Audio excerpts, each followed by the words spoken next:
Good evening, my dear students. Welcome to the final session of mine for Module 3, that is the Goods and Service Tax. Post completion of this module, then you will get the classes allocated for the customs and foreign trade policy. So now what we will do here is we will look at this chapter, job work, which we started last session also.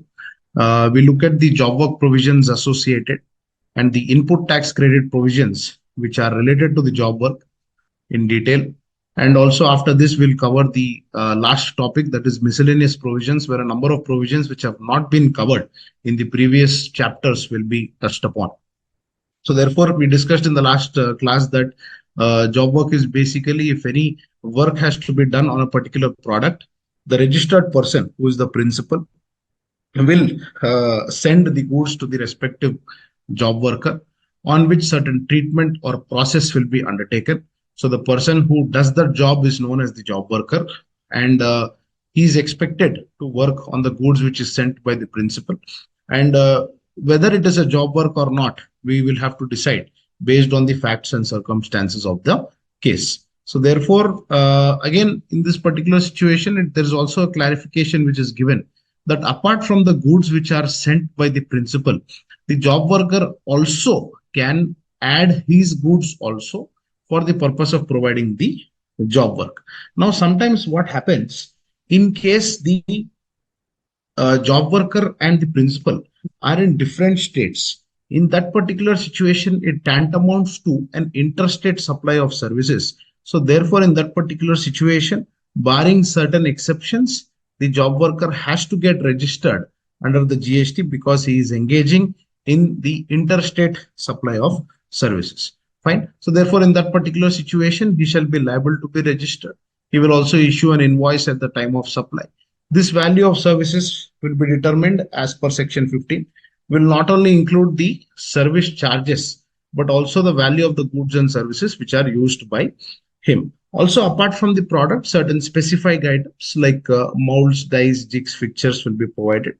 And in this particular situation, the question will also come whether the molds, dies, fixture has been provided by the job worker or not.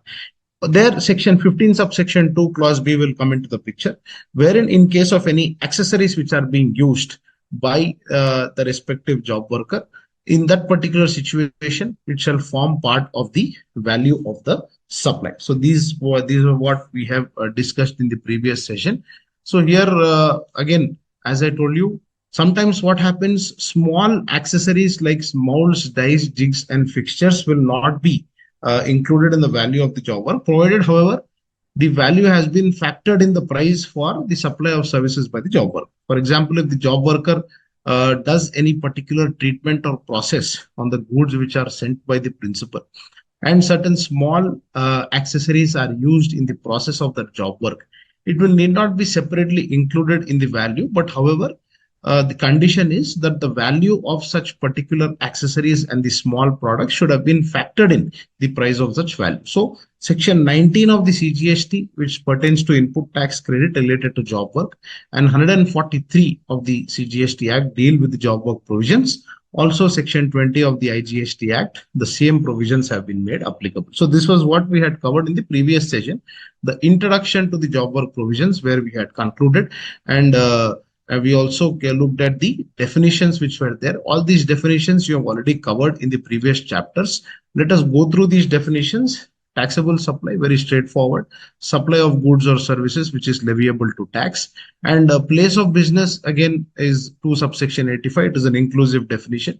The place where the business is carried on includes warehouse, godown, or any other place where the taxable person stores the goods, supplies, etc., where the taxable person maintains the books of accounts or is engaged in the business through any agent. Capital goods definition also we have seen. It means any goods which are capitalized in the books of accounts of the person who is claiming the ITC, and it is used or intended to be used in the course or furtherance of the business. Inputs definition also is a very simple, straightforward definition. It means any goods other than capital goods which are used or intended to be used by the supplier in the course or furtherance of the business. Now, registered person means what? A person who is registered under section 25, but does not include a person having a unique identity number. So any person who is registered under 25 is known as a registered person. All these definitions you must have seen in the previous chapters, what you have discussed, like input tax credit registration, etc. Good evening, Mansha. Good evening, Viraj. Good evening, Shailesh. Nice to see you all on time. So, going forward to our discussion. Yeah. So, 143 section of the CGST Act determines the job work procedure. What exactly happens in the job work is given in this particular section. Again, the provisions of 143 are applicable to a registered person only. Fine. This is a very important point what you have to remember. Please make a note of this. The provisions of section 143 are applicable only to a registered person. Okay. However, the principal is not obligated to follow. So these special provisions are not mandatory. The principal is not obligated to follow. It is his choice whether he wants to avail the benefit or not. So when the principal is not availing the benefit, then the sending of inputs of processing to be undertaken will attract the provisions relating to normal supply on both the principal and the job worker. So what does 143 section say? 143 section says that if the principal is sending certain goods to the job worker, in that particular situation, in case the job worker is returning the said goods back to the job work to the principal within a specified time limit, then in that particular situation, there is no question of the principal sending the goods to the job worker as supply. This is what the provision says. So if we just have to illustrate in a particular, take an example in this particular situation.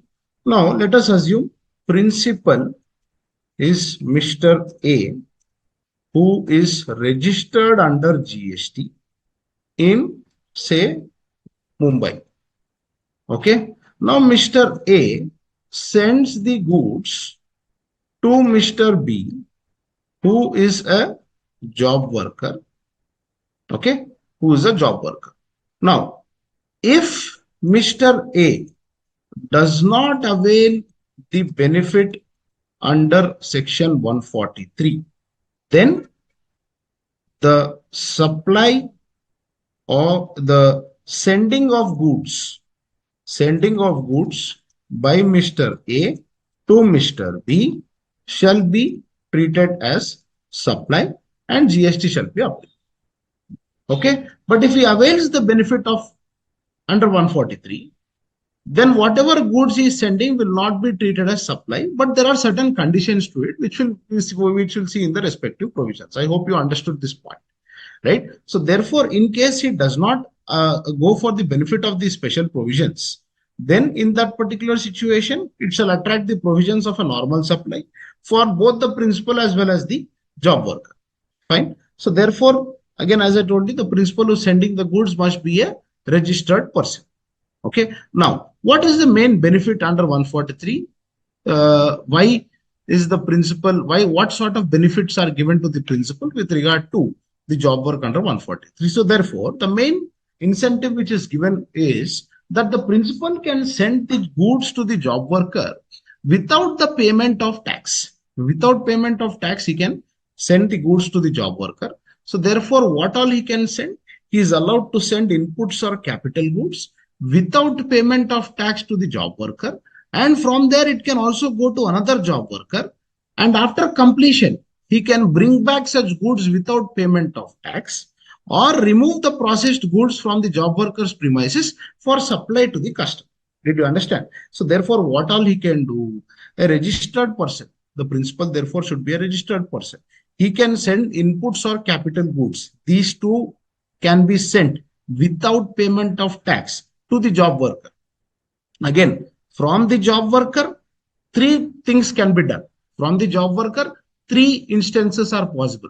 Number one, from there, after doing the job work, if some other job work is required on those goods, this first job worker can send it to the second job work. This is the first situation what is there. The second situation is after doing the job work, he can send back the goods to the respective principal. This is the second situation.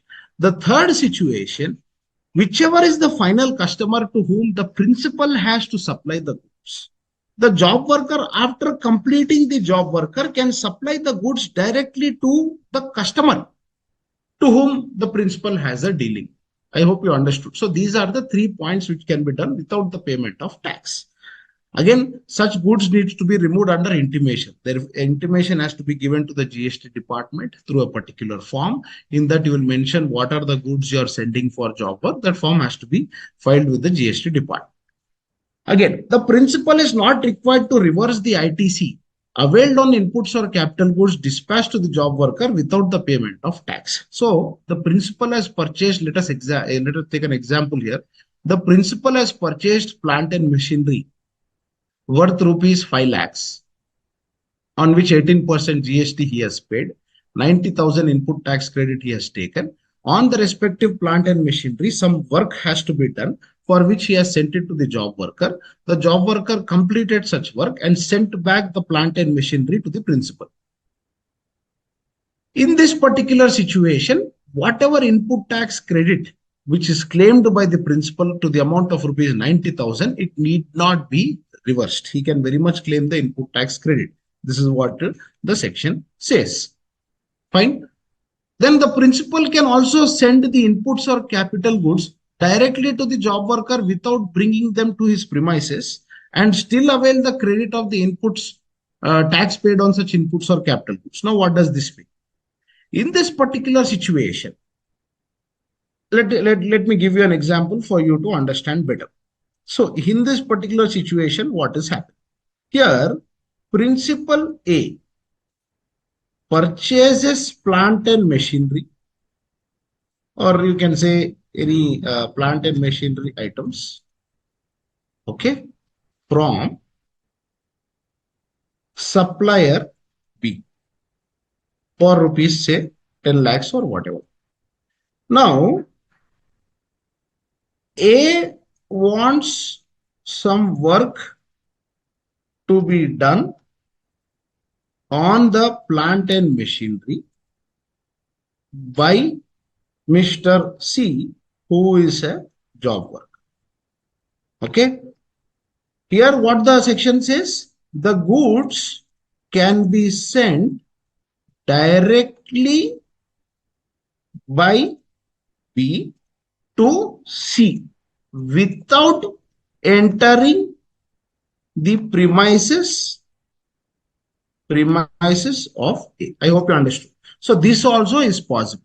So directly the person from whom is purchasing, he can send the goods to the job worker directly.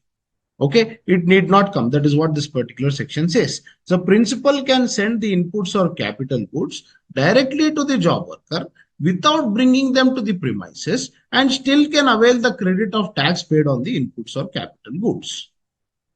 The main condition comes now. The main condition for this to happen is for the respective job work, where we are telling that this job worker can, the goods can be sent without the payment of tax. What is the main condition? The main condition is the inputs or capital goods other than the small molds, dies, jigs and fixtures, which is sent to the job worker, are required to be returned to the principal within 1 year and 3 years respectively. That means inputs have to be returned within 1 year and capital goods has to be returned within 3 years. This is the time period which all of you have to remember. Okay, so if the main condition for this non-applicability of GST on the goods which are sent by the principal to the job worker is that the goods have to be returned to the principal within 1 year in case of inputs and within 3 years in case of capital goods from the date of sending such goods to the job worker. However, this also can be further extended. This 1 year can be extended by further period not exceeding 1 year. This 3 years can be extended by further period not exceeding 2 years by the commissioner in case you are showing a sufficient cause for the same. Okay, so extension of time is allowed to cover the situations where the period of 1 year specified is not adequate. So where it is not adequate in that particular situation, the extension time is allowed. Sometimes what happens, some particular job work like hull construction, fabrication of vessels, etc. In this particular situation, the extension of time will not be sufficient. So therefore, the respective time, which is 1 year and 3 years, will not be sufficient. So therefore, in this particular situation, you can make sure that you can file, and further extension up to 1 year or 2 years respectively can be given. Fine. I hope you understood till now. Any queries till now? Yeah, I will upload all the notes today. Don't worry.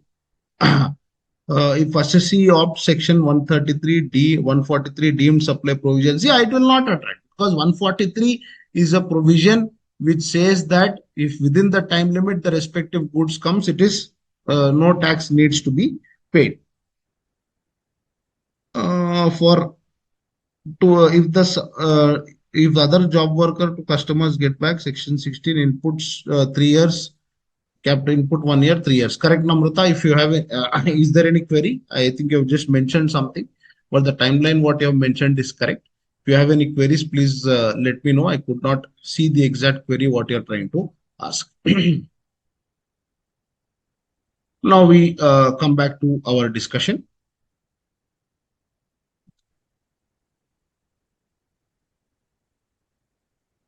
So therefore, this is the main important point what we had to say. Now, also another important point is the principal can also send the goods to the job worker without payment of tax. I think this we have completed. 1 second. Yeah, so this 3 years ka time limit we have seen. Huh. Now, the provision of return of goods is not applicable in case of molds and dies, jigs and fixtures or tools supplied by the principal to the job worker. Now, for the purpose of job work, the principal can supply some accessories like molds, dies, jigs and fixtures. Now, this return of goods does not apply to these particular commodities because they are used in the job work process. So therefore, this will not be used in the job work purpose as a part of the main product. So therefore, the returning of 1 year and 3 years will not be applicable.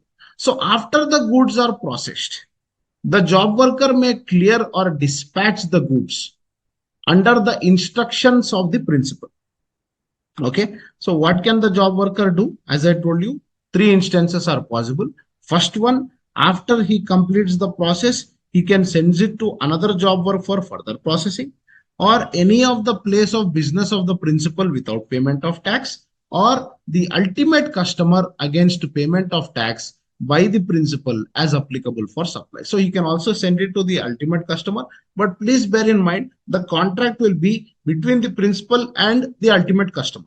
Just because this person is sending the goods, the job worker is sending the goods to the ultimate customer, it does not mean that the contract is between the job worker and the customer. The contract is always between the respective principal and the ultimate customer. Fine, that is it. Then supply of goods directly from job worker's place of business or premise. So therefore, after processing of the goods, the principal also has the option to clear the goods for the supply to the third party directly from job worker's premises on payment of tax within India or without payment of tax for export outside India. As I told you, after the process is completed, the principal can supply the goods directly from the premises of the job worker. In case of domestic supply with payment of tax, in case of export, zero rated without payment of tax, he can submit the respective product. Now, a small thing what the principal have to be done is, in case you are supplying the goods to the third party directly from the premises of the job worker, in this case, you have to declare the premise of the job worker as the additional place of business in the GST registration. So in the GST registration, the respective premises of the job worker has to be mentioned as an additional place of business. That is an important point which is there. However, such declaration is not required where the job worker is registered under section 25 or principal is engaged in the supply of notified goods. So therefore, where the job worker is already registered, there is no question of any declaration, or where the principal is engaged in supply of certain notified goods, the declaration is not required. So direct supply, the supply of goods will be regarded as a supply by the principal, not by the job worker. The time of supply, value of supply, place of supply, everything has to be determined with the angle of the principal and not from the angle of the job worker, irrespective of the location of the job worker's place of business or premises. Here, the supplier is the principal, The recipient is the customer. The job worker cannot be construed as the supplier in this particular situation. Invoice also has to be issued by the principal only. In case of export of goods, letter of undertaking online has to be executed. This letter of undertaking also shall be executed by the principal only, even though the goods are moving from the job worker's premises. I hope you got the clarity on this. Again, whenever in case of waste and scrap, the same thing will be applicable. In case of waste and scrap which is generated during the job work, in that particular situation also, these principles will be applicable. Fine. Then whenever the goods are being sent to the job worker, the principal will be required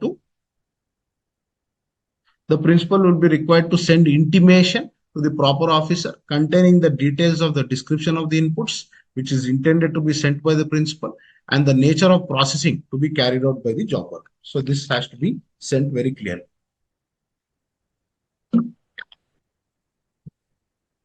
Whatever inputs is being sent to the job worker, the principal has to give an intimation to the proper officer stating the details, description of the inputs which are there, and what is the nature of processing which is undertaken by the job worker. This intimation will also contain other job workers, if any. Fine. And whatever inputs or capital goods are sent, it shall be sent under the cover of a delivery challan issued by the principal. Delivery challan will also be issued for inputs or capital goods sent directly to the job. E-way bill also has to be issued under the GST law. Okay, this is the basic procedure. Also, for to whom does the responsibility for keeping the accounts? Responsibility for keeping the proper accounts for inputs and capital goods totally lies with the principal. And if goods are not received within the stipulated time, it shall be deemed as supply. So what happens in this particular situation? If the inputs or capital goods are not received back or not supplied from the job worker's premises within the specified time, that is 1 year or the 3 years as the case may be, it shall be deemed to be a supply from the principal to the job worker from the day it was sent for job work. So therefore, if let us take an example here, principal has sent the inputs on 1st January 2022 to the job worker. The job worker has completed the process and has returned the goods on 1st May 2023. So therefore, he has sent more after 1 year from the date of sending. So therefore, right from 1st January 2022, on that particular day, it shall be deemed as a supply, and the principal has to pay the GST and also the respective interest as applicable, because if the supply was in January 2022, the GST should have been paid by February 20th. But since of 18 months delay, 18 months interest will be applicable with in addition to the GST which is payable on the value of the good inputs what he has sent to the job worker. I hope you got the clarity. So therefore, whenever the goods which are sent for the job work, it will acquire the character of supply when the goods or inputs or capital goods sent for the job work are neither received back by the principal nor supplied further by the principal, okay, from the place of business or premises within 1 year or 3 years or extended period of being sent out. Responsibility for sending the goods for the job work in accordance with the prescribed procedure as well as bringing them back is totally on the principal. So whatever responsibility for sending the goods and getting back the goods is totally being cast on the principal. In some cases where inputs or capital goods are neither returned nor supplied from the job worker's place of business or premises within the specified time period, the principal will issue the job work invoice for the same and declare such supplies in his return for the particular month in which the time period of 1 year or 3 years or extended time period has expired. So whenever the inputs or capital goods are neither returned nor supplied from the job worker's place of business, okay, within the time, then invoice has to be given for whichever month. That is in our example, Jan 2022, invoice he has to issue from that particular month and along with interest he has to pay. Date of supply, as I told you, is the date on which the inputs or capital goods were sent to the job worker. Further interest also will be paid on the intervening period.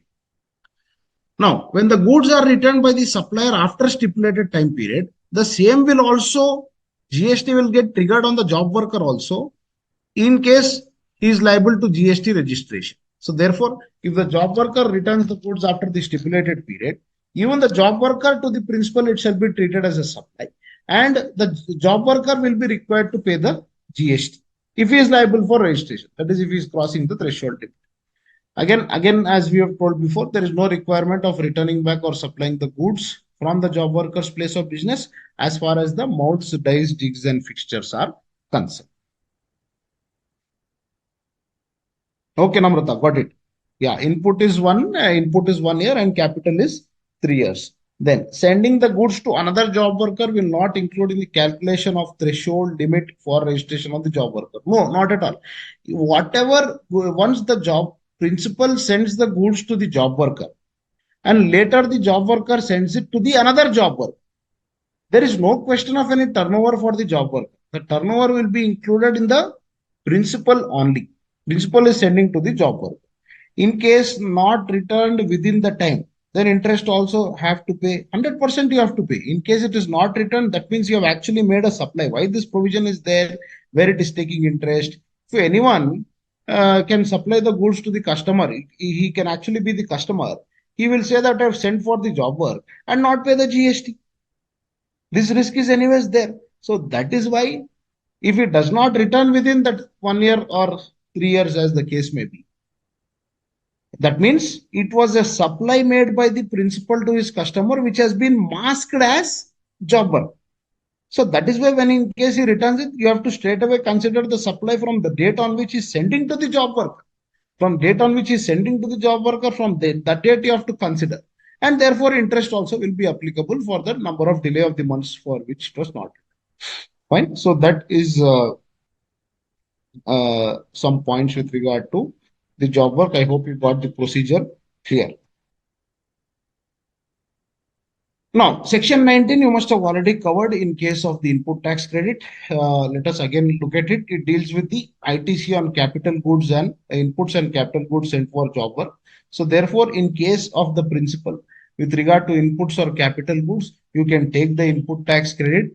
After, if those inputs or capital goods you're sending to the job worker, that does not matter in any way. Still, you can take the credit of the input tax credit. The principal, you can also take the input tax credit where the inputs or capital goods have been directly sent to the job worker without being brought into the premises.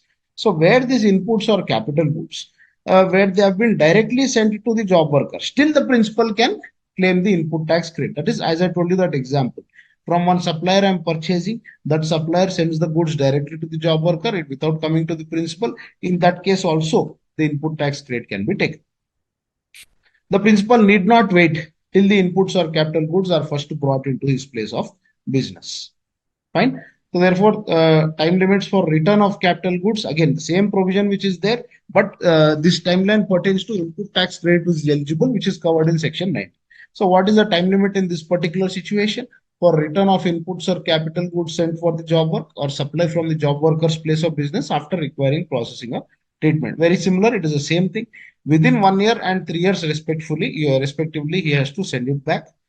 The period where the inputs are sent directly to the job worker, right from the receipt of inputs or capital goods by the job worker, you have to calculate the time. Now, if you have not meeting the following timelines, then it shall be deemed as if the inputs and capital goods are supplied by the principal to the job worker, and along with interest, he has to pay the respective tax.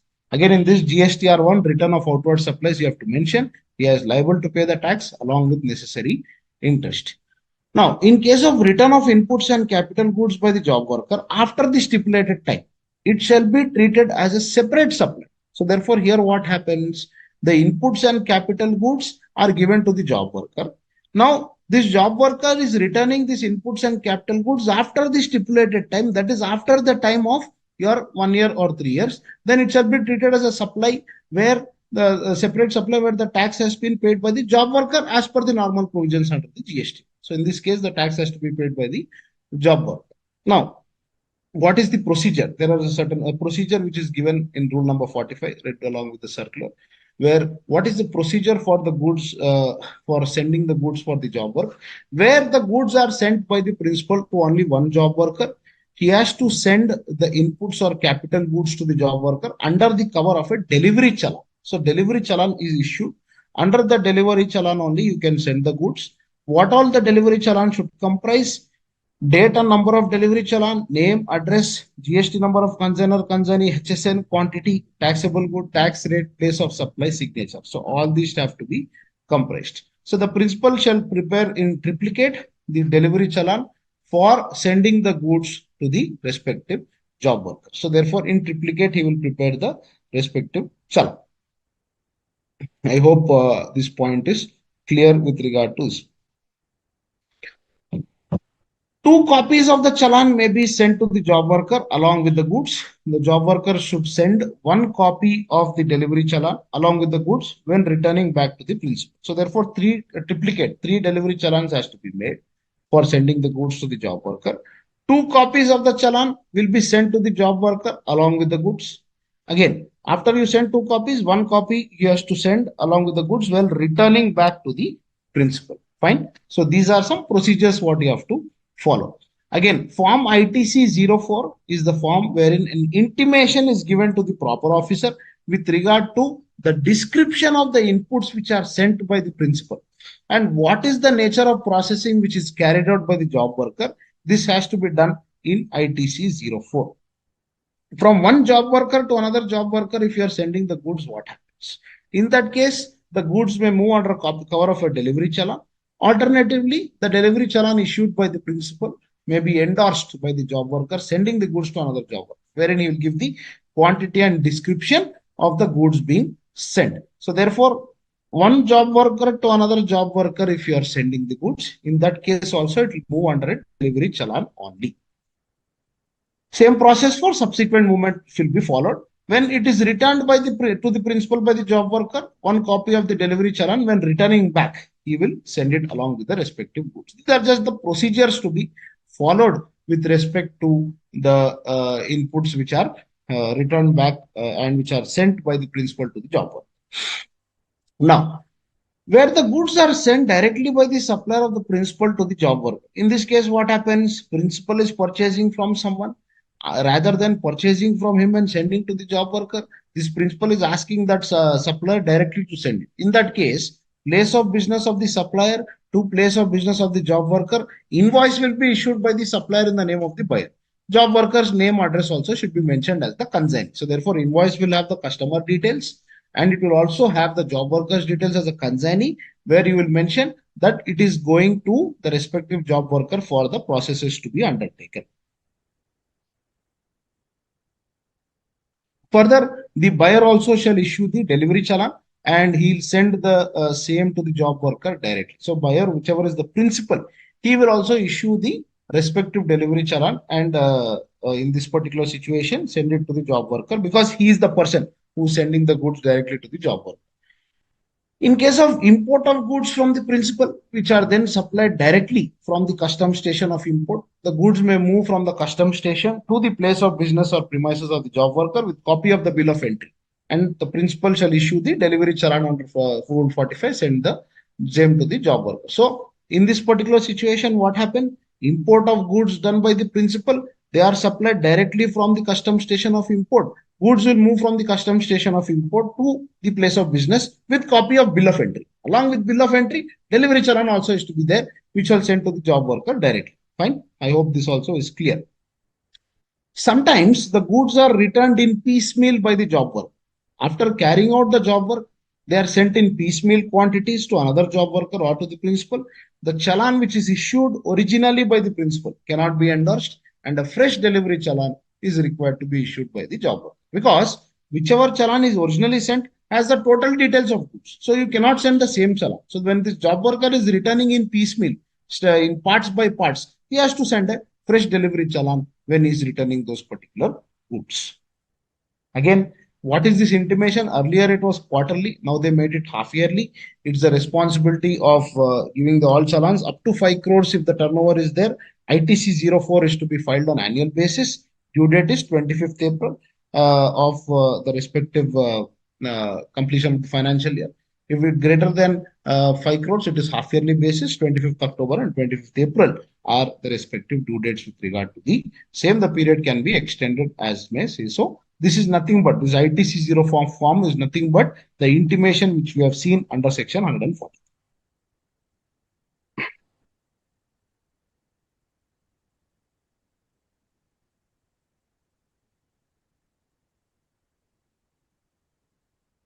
Please repeat date of supply. Which slide do you want? Which slide did we see this? One second. Date of supply. This one. It's very simple. See, basically what happens here, where the inputs are neither returned nor supplied from the job worker's premises within the specified time period, the principal will issue an invoice for the same and declare in the such month where in which the time limit has been expired. So, if you look at an example here, let us look at an example for this date of supply. Principal sends goods to job worker on 1st January 2022. Okay.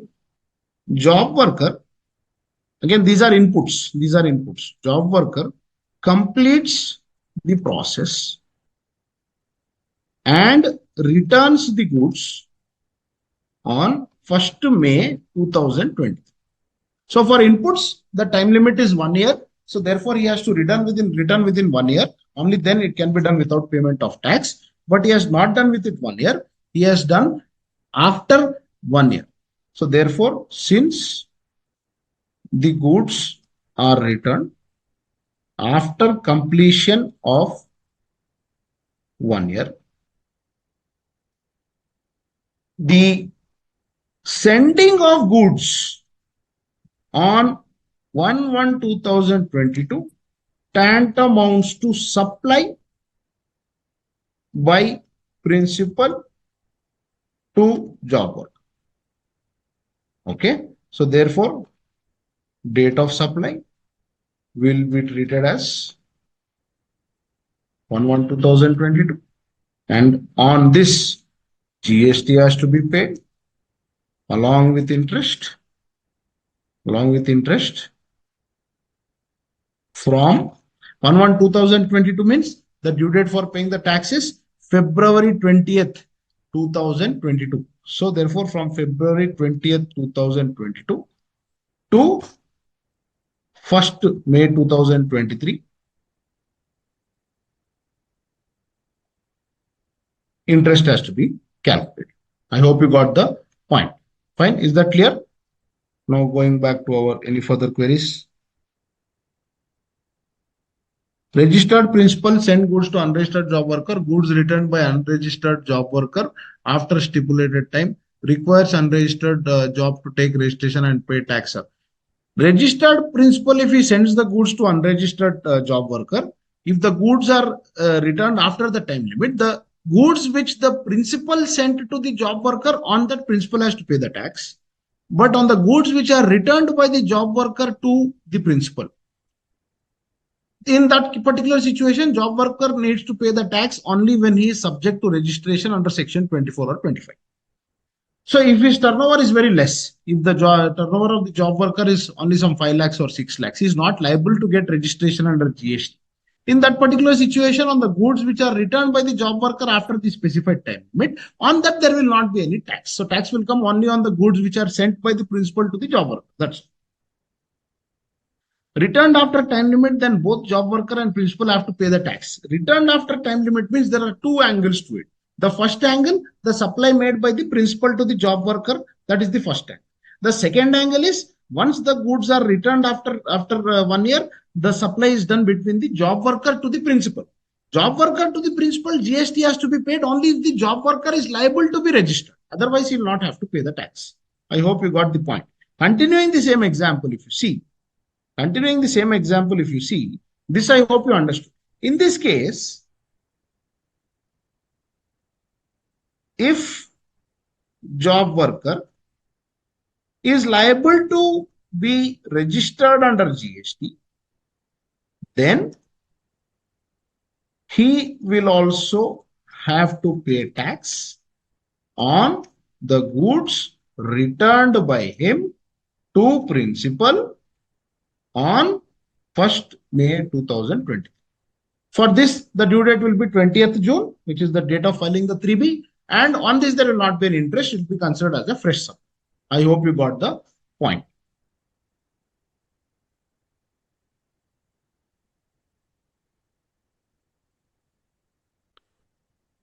Okay, return after time limit. Place of supply is the place of job worker or the place of job worker or the supplier. See, when he is returning after the time limit, in that particular situation, straight away principal and the job worker are the supplier and the recipient. Okay, in that particular situation, supplier sends it to the job worker. Place of supply is nothing but the job worker's place of premises, and once the job worker sends back to the principal, place of supply is the supplier place of supply of the principal. As simple as that. RCM also will be applicable, but RCM, there are specific cases which are mentioned in this particular situation. In job work, specific cases reverse charge mechanism is not given anywhere. Only on certain particular recipients it is covered, not on everything. So therefore, reverse charge mechanism as such will not be applicable. It is straight away. If it is unregistered job worker, if he is sending the goods, job worker has to return within the specified time limit. If it does not return, I told you what is the implication. I hope it is clear to everyone. If you still have any doubts, we'll again look at the example. There is no problem.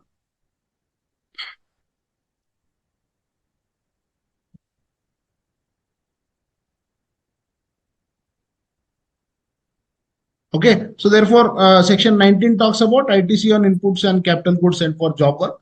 Again, in this case, credit of input tax paid on the inputs or capital goods principal is entitled to take. He can take the credit even when the goods have been directly sent. We have already seen this. Principal need not wait till it is brought to his place of business. Time limits for return of inputs or capital goods sent for job work or supply from job worker's place of premises after requiring the required processing or treatment is completed. So inputs and capital goods, as I told you, should be returned to the principal or should be supplied from the job worker's premises within 1 year and 3 years respectively. If it is sent directly, in that case, we have seen all this. Indirectly, period shall be computed from the date of inputs.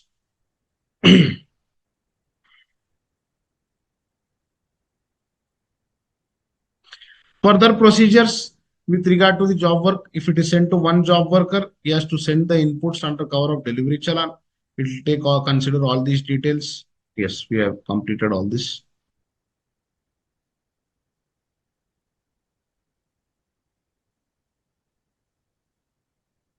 Yeah, e-way bill also has to be generated either by the principal or the registered job worker, irrespective of the value of concern.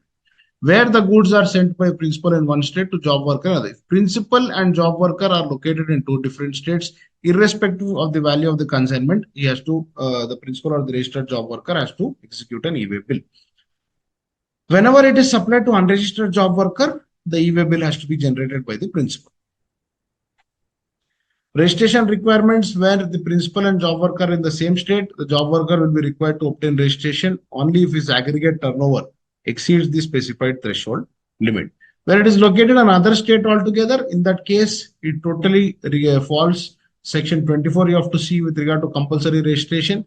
In case of compulsory registration of suppliers making interstate supplies, in that case, the registration is to be done. But in certain cases, interstate supply also to the threshold, there is no requirement of registration. So totally, whenever the job worker is in another state and principal is in another state, you straight away have to refer to section 24 and 25 of the registration provisions and accordingly decide whether the job worker has to be registered or not. So job worker being a supplier of service required to obtain the registration only where his aggregate turnover exceeds the threshold, regardless of whether the principal and the job worker are in the same state or different state.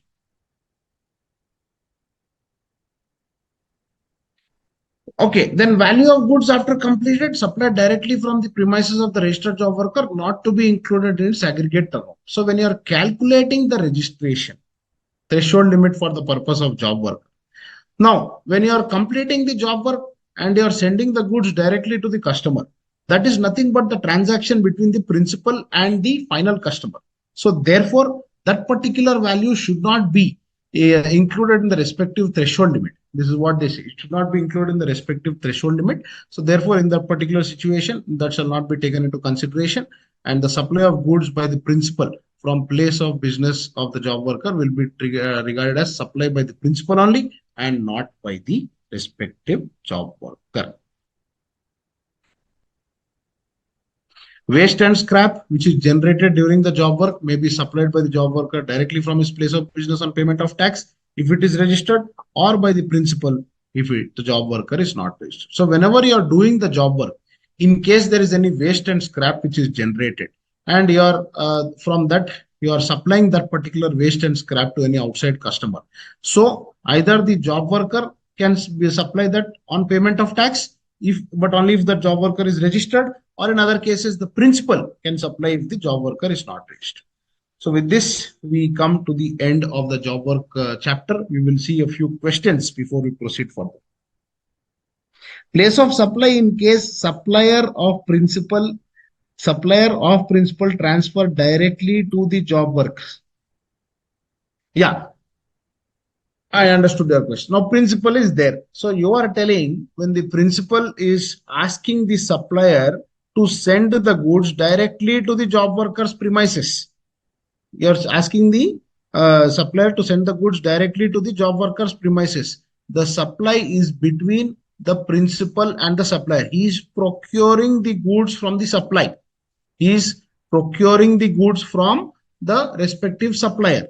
So in that particular situation, he is just transferring directly to the job worker on the instructions of the respective principal. So therefore, the contract is between the principal and the supplier. Place of supply is nothing but location of the supplier and the place of supply. Place of supply in all the cases is specifically the recipient, or in any other cases as given in section 12 and section 13. In this particular situation, I am the location of the supplier, location of the recipient. These two are important. So location of the supplier is nothing but from wherever that respective supplier is supplying the goods. What is the location of the recipient? It is nothing but the address of the principal only. So therefore, place of supply in that particular situation will be nothing but the address of the principal only. Just because it is sent to the job worker's premises, it doesn't mean the job worker's premises will become the place of supply. We have to see the fundamental concept of place of supply, what it says regarding that. Only then we'll get the clarity with regard to the same. I hope you got the point. You got the clarification regarding that particular query.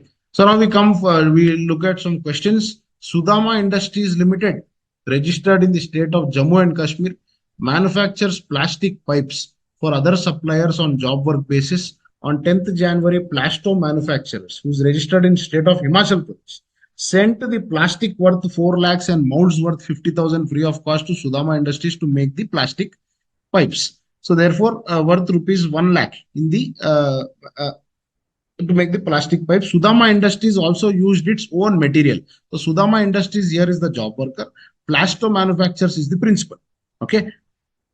Sudama Industries also used its own material, special type of lamination material for coating the pipes worth 1 lakh in manufacture. It raised a invoice of 2 lakhs as job charges for making the pipes, returned the manufactured pipes through delivery challan to Plasto manufacturers on 20th October in the same financial year. That means on 10th January, the job worker got the goods and is returning on 20th October in the same financial year. So that is inputs is returning straight away within 1 year. So therefore, there is no question of payment of tax on the goods which are sent by the principal to the job worker.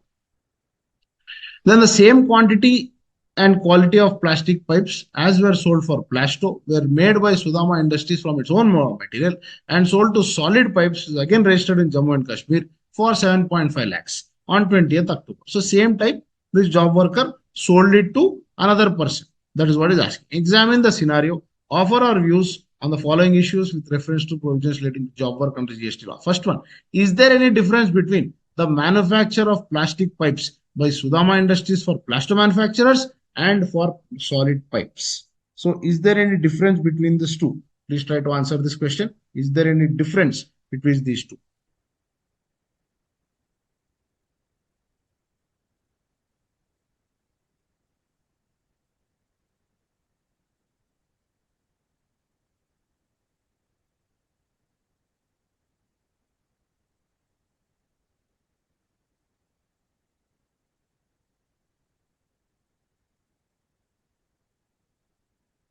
Please try to answer this.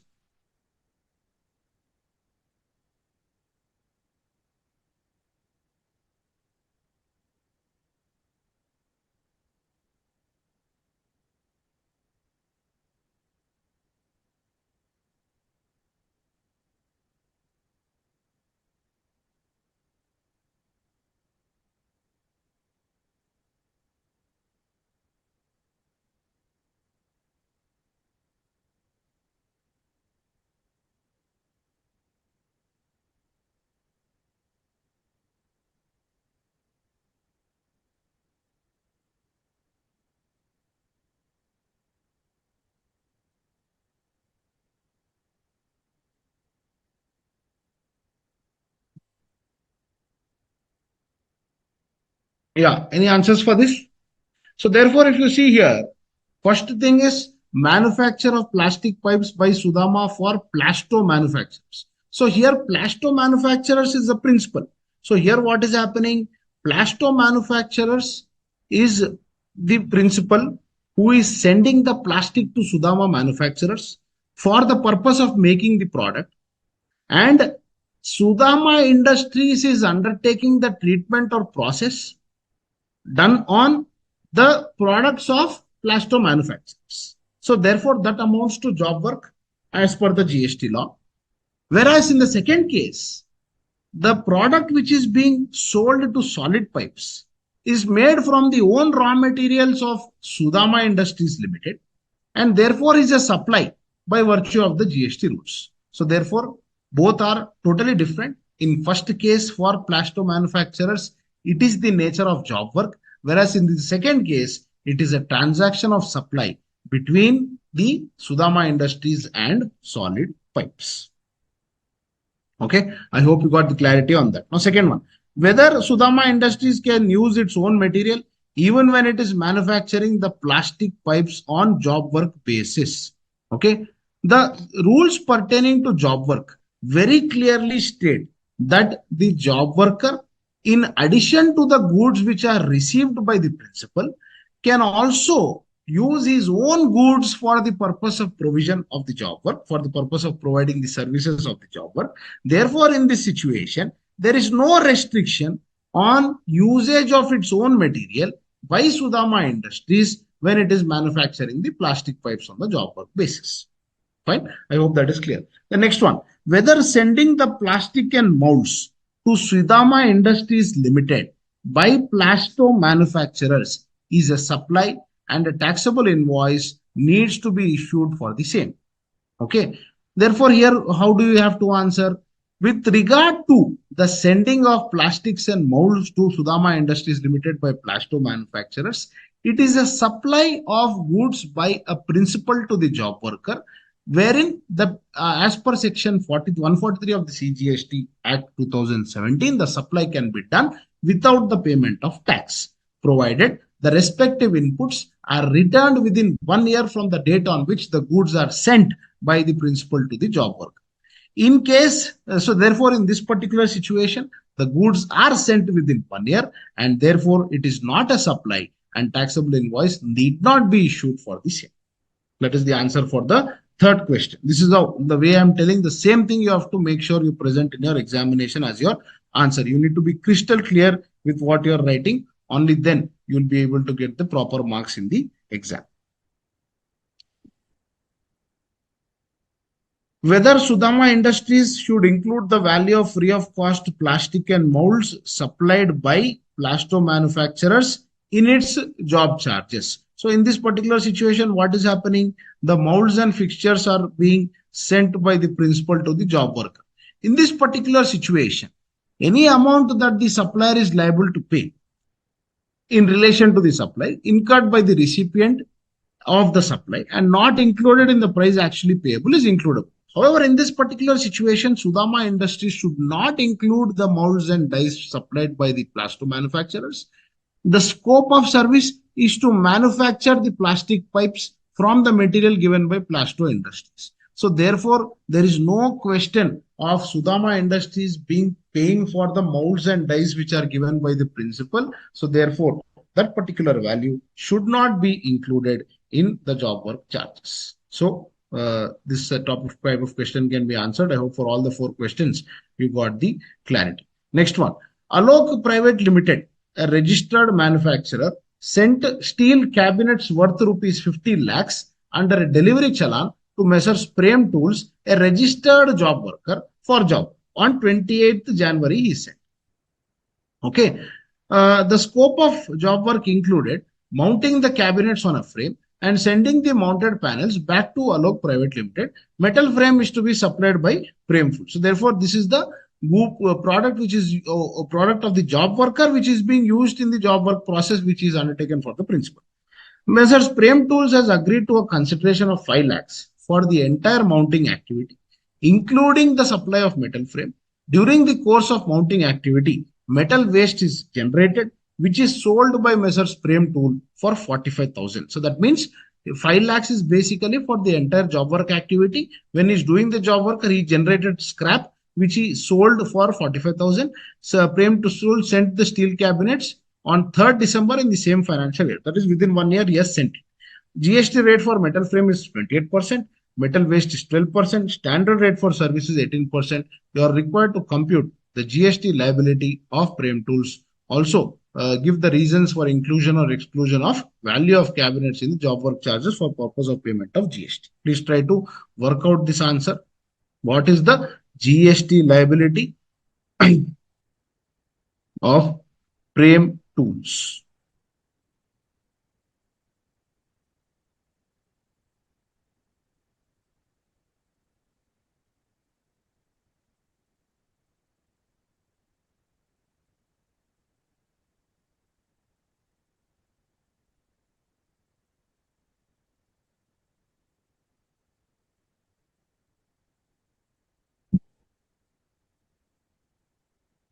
Please try doing it. I'll just come in 1 minute.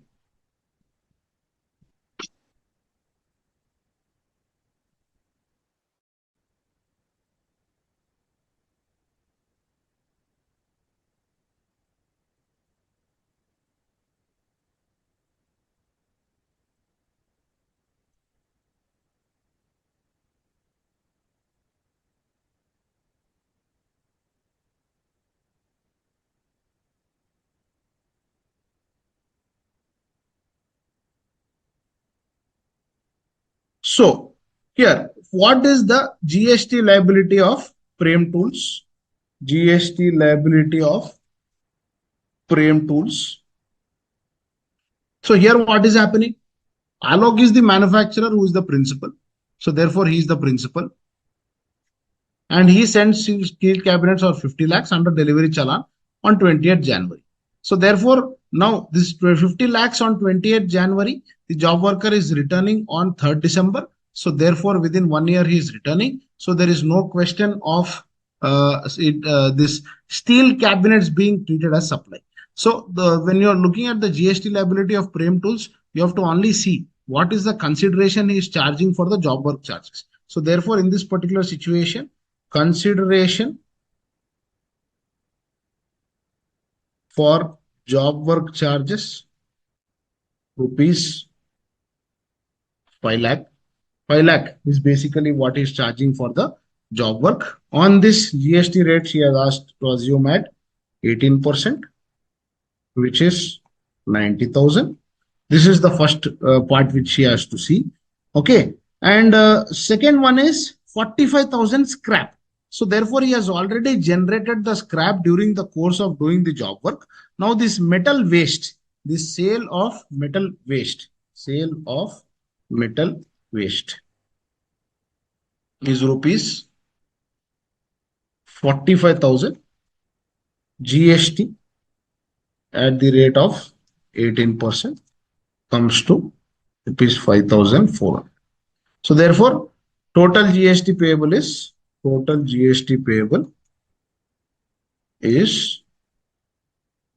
rupees 95,400. 95,400. Okay, you have got this clarity. I was asking a question. Give the reasons for inclusion or exclusion of value of cabinets in the job work charges. So therefore, this also I hope it is pretty clear. In this particular situation, the value of the cabinets is the goods which are being supplied for the purpose of job work. And therefore, since the cabinets are returned within a period of 1 year from the date on which it was sent by the manufacturer to the job worker, the same shall not be regarded as supply and therefore shall be excluded in the job charges for the purpose of payment of GST. So I hope you got the clarity on this also. 5 lakhs includes metal frame. Let me see. He has agreed to consideration 5 lakhs including the supply of the metal frame. Yeah, no problem. See, metal frame basically is the scope of job work is what? Mounting the cabinets on a metal frame and sending the mounted panels. Metal frame is to be supplied by frame tools. So that's what. So when we saw in the provision, what does it say? When the job worker is doing a particular service to the principal, if he uses any of his own goods, if he uses any of the own goods in addition to the respective job work, that particular situation, that also has to be taken in the value of the supply. So in this particular, including the supply of metal frame, he's already taken the consideration of 5 lakhs for the activity, including this supply. So there is no question of any further supply apart from this one. Okay, I hope you got the clarity with regard to the same.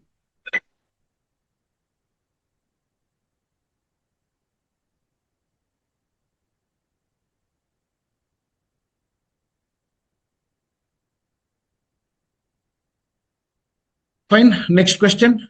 BD manufacturer's registered person instructs his supplier to send the capital goods directly to Rajesh Enterprises, who is a job worker outside his factory premises for carrying out certain operations on the goods. The goods were sent by the supplier on 10th April and were received by the job worker on 15th April.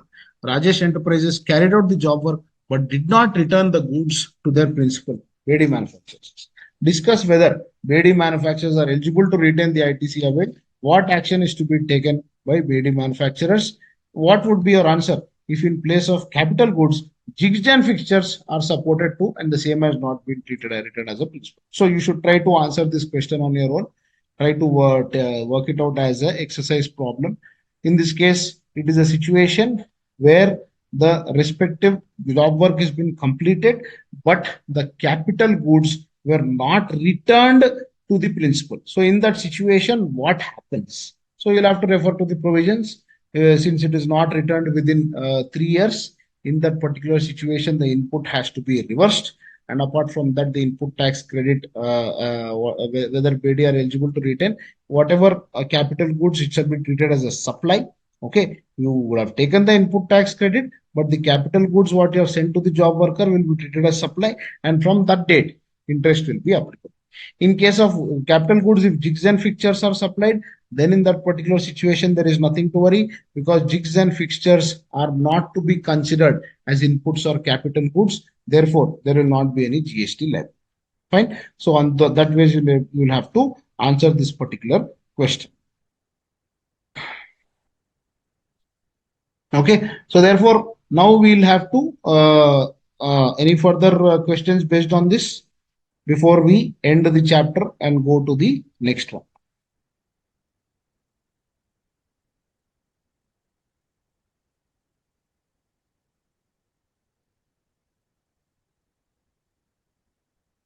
Please bear in mind, someone has said here, principal will have to reverse. There is no necessity of reversal of ITC. ITC, whatever is done, he is claimed. You have to now show it as a fresh supply. Okay, you will have to retain the input tax credit, but you have to show it as a fresh supply and pay the GST on that. That you have to do. There is no question of reversal of ITC here. Okay, please don't get confused. The ITC will be taken, but these goods which is sent to the job worker will be treated as a fresh supply. On that GST will be applicable, and according to that, along with that, interest will have to be paid.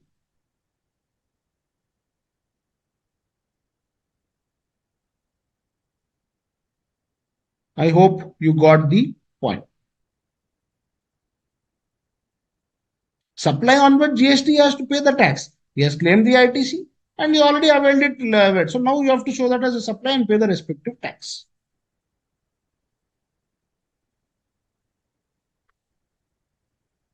So with this, we come to the end of the job work chapter. Small chapter, but a bit important. Questions can be asked in the examination. So now we come to the next chapter, which is basically your miscellaneous provisions, which is your last chapter in the module 3. You understood? Namrata, question 2 also, is it done? Did you understand? Let me know, otherwise I'll again open that slide and we'll discuss that question. There is no problem. So therefore, now we look at all these miscellaneous provisions, not that important from the examination point of view. Maybe say 4 to 5 marks can be touched upon as a theory question only from this. But it's better to have an idea from the understanding the GST concept. A lot of practical related provisions, especially questions pertaining to anti-profiteering authority can be asked. Anti-profiteering law section 170 is an important provision here. So on that you can expect some question. So therefore, miscellaneous provisions are there in chapter 21 and chapter 9 of the IGST Act. In that particular situation, we have also seen administration 3 to 6, commencement and termination of time. We have also discussed the same thing. Miscellaneous provisions are also covered under section 20 of the IGST Act. So therefore, let us look at the first provision, which speaks about presumption of documents in certain cases.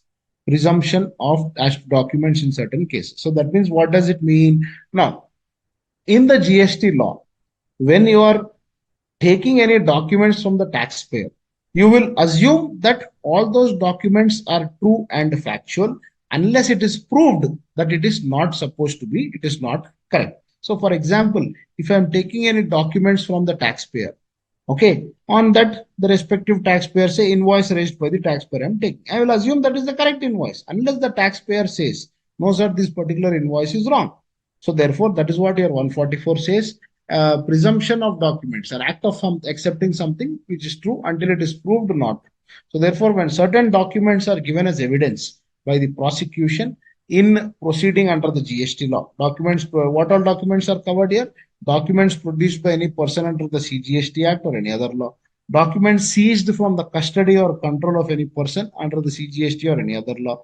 Received from any place outside India in the course of any proceedings. So if these documents are tendered by the prosecution as evidence against such person or any other person who is tried jointly with such person, we will presume that it is true unless someone proves that it is not. 144 speaks about the presumption of documents in certain cases. The continuation to that. As per the Evidence Act, contents will be proved by evidence. Signature must be proved to be that of the person whom it is alleged to be. This is Evidence Act 1972. But these principles in GST, you need not take that into consideration. In GST, you are taking a document, you will have to believe that that is the correct document. Evidence Act says, no, you have to prove that it is correct. But GST goes a departure from Evidence Act. It says, whatever documents I seize from the taxpayer, I will assume it is his document only. Unless he comes up and says, whatever document you have is wrong. Okay. Also, any document which is required by law to be attested. Attested means signed by a particular witness or the notary or the respective lawyer. You will not be used as evidence until at least one attesting witness has been called for the purpose of the execution. So if you are getting it attested by someone, that means there has to be a witness for a particular point. So therefore, in this situation, 144 will gives the court the power to make a departure from the regular general principles. In this situation, they can presume the truth of the contents of the document, that whatever signature is there, that is that same person's signature, and execution or attestation has been done by the person by whom it says that it has been executed or attested. Fine. These are the powers given in this particular situation. So therefore, in case of such documents, if the said person says that if you as a GST officer have a document on which the taxpayer has signed, if the taxpayer says, so whatever I have signed is incorrect, I mean, this is not my signature, the burden on proof is on the taxpayer. He has to come and prove to the proper officer that this document is incorrect, that this document is invalid, and therefore it is not acceptable. So that the burden of proof is on the respective person or on whose signature is there. Also, document which is not duly stamped shall be inadmissible in evidence. Again, this is also departure from general principles. even if the stamping is not done, even if the stamping is not done on any particular document, it shall be considered as admissible as evidence as per 144. Then 145 section talks about admissibility of microfilm, facsimile copies of documents, and computer printouts as documents and evidence. So therefore, these particular things, microfilm, okay, microfilm is nothing but uh, a video. It can be a CCTV footage, or it can be any particular place where the documents are uploaded online in any particular point, or offline for that matter. Facsimile copies, the fax related machine printout, computer printouts, information stored electronically. So therefore, document has been defined in 241 of the CGST to include the written or printed record of any sort, and also electronic record as per the Information Technology Act. So these are the deemed documents. Or as per 141, if 145, the following shall be deemed as documents. One is microfilm of a document or reproduction of images embodied in such microfilm, whether enlarged or not. So microfilms are films containing the micro photographs of a document. They are generally provided as negatives. So they shall be treated as documents. Facsimile copy, as I told you, is exact copy of a document. Statement contained in the document and there in the produced by the computer. Why we are seeing all this? Because all this can be admissible as evidence, admissible as copies. So information stored electronically in device or media, including the hard copies like printouts, etc. All that also should be taken. These about documents what we are talking about shall be admissible in any proceedings under the Act without further proof or production of the original as evidence of the content. Just because you have a fax copy of a document, it is not that you have to show the original only then I will accept this. Even the fax copy is valid without production of original document as evidence in case of contents or any other fact where the direct evidence would be inadmissible. Fine. What do you mean by certificate? Certificate identifying the document containing the statement and describes the manner in which produced, giving any particulars of any device involved in the production of the document as may be appropriate for the purpose of showing that document was produced by them shall constitute evidence of any matter certificated in the certificate. So therefore, in any document, if it has a statement, okay, we shall take that as evidence if a certificate is clearly given. In that certificate, you have to identify the document. You have to describe the manner in which is there. Also give the details of the device in which such document is there. And you have to clearly show that document is produced by a computer. This also shall constitute as evidence of any matter stated in the respective certificate. Again, it is sufficient for a matter to be stated to the best of knowledge and belief of the person who is stating. So therefore, why all these points are important is basically in with regard to the GST law, whatever documents are seized, whatever documents are got from the respective taxpayer, everything shall be treated as genuine only. If you feel that if you want to go ahead and verify the authenticity of the document, in that particular situation, there will be a lot of time wastage. So that is why we presume it is correct. If the taxpayer feels it is wrong, then he has to come and let us know. Only then we shall understand why it is wrong.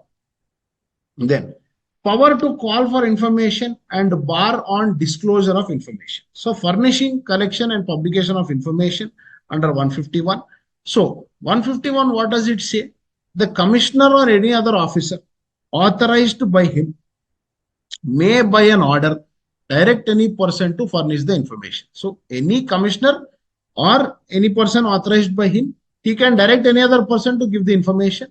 Information may be sought on any other matter dealing in connection with the act within such time in form and manner as may be specified. Fine. So very simple provision. Information these people can call anytime. Bar on disclosure of information. 152 speaks about why the information has to be disclosed. So with regard to the provisions of 150 or 151, without the previous consent in writing of the concerned person or authorized representative, no information will be published so as to enable any particulars to be identified as referring to any particular person without giving an opportunity of being heard to the person concerned. That means what? Now, if you feel that this particular person has avoided GST and you have certain documents of his, you cannot issue that particular documents, publish the particular documents in public domain without giving that person opportunity of being heard. Okay. And in case you are using that information for the purpose of proceedings under the act, then also you have to first give an opportunity of being heard to the person concerned. That is very, very important. Then exception reporting, no restriction shall be applied to the publication of information relating to class of taxable persons or class of transactions if it is in the opinion of the commissioner desirable in public interest to provide such information. However, there is an exception here. Publishing of information will be allowed if the commissioner feels that in public interest, because one person is a very famous name in the market. Now that particular person has defaulted the GST. Now, if you don't mention it to the public will go and purchase, whereas he has cheated by not paying the GST to the government. Or in such cases, the restriction will not apply. He can publish the respective data with regard to the same.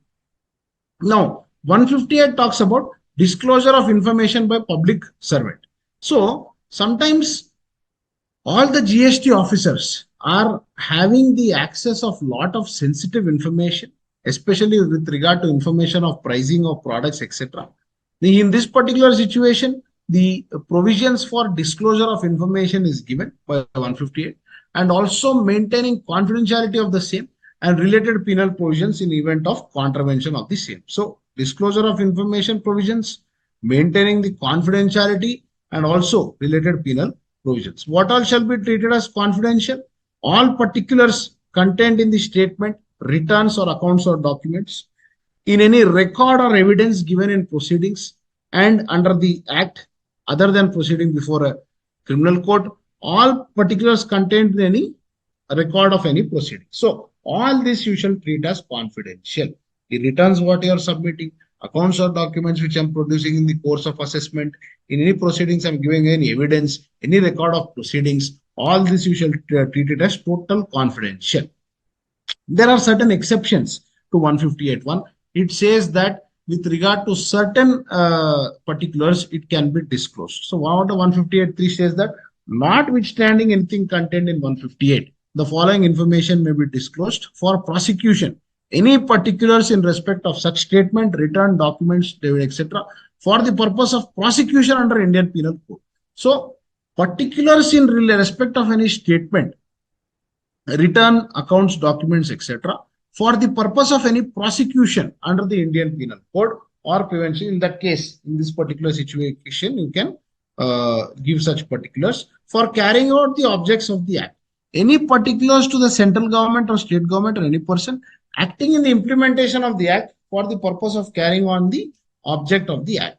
Then, service of notice or recovery of demand, where disclosure is occasioned by the lawful exercise or any process for service of notice as well as the recovery of demand. In these particular situations, the prosecution or for carrying out the objects of the act, for service of notice or recovery of demand, you can give. Then also, furnishing information to the court where the government is a party.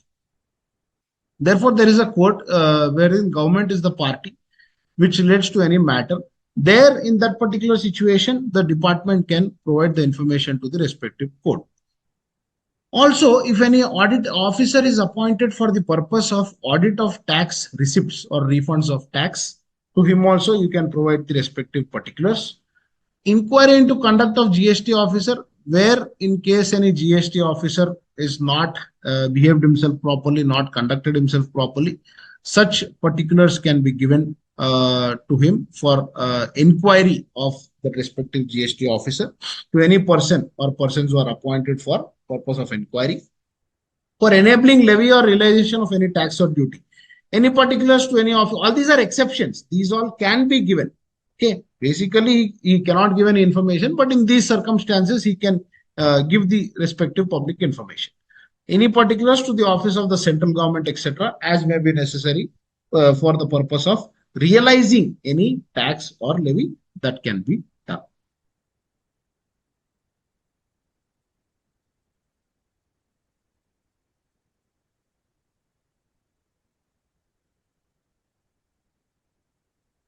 Please discuss is what a message I've sent. This is question number 2 you're asking, Namrata.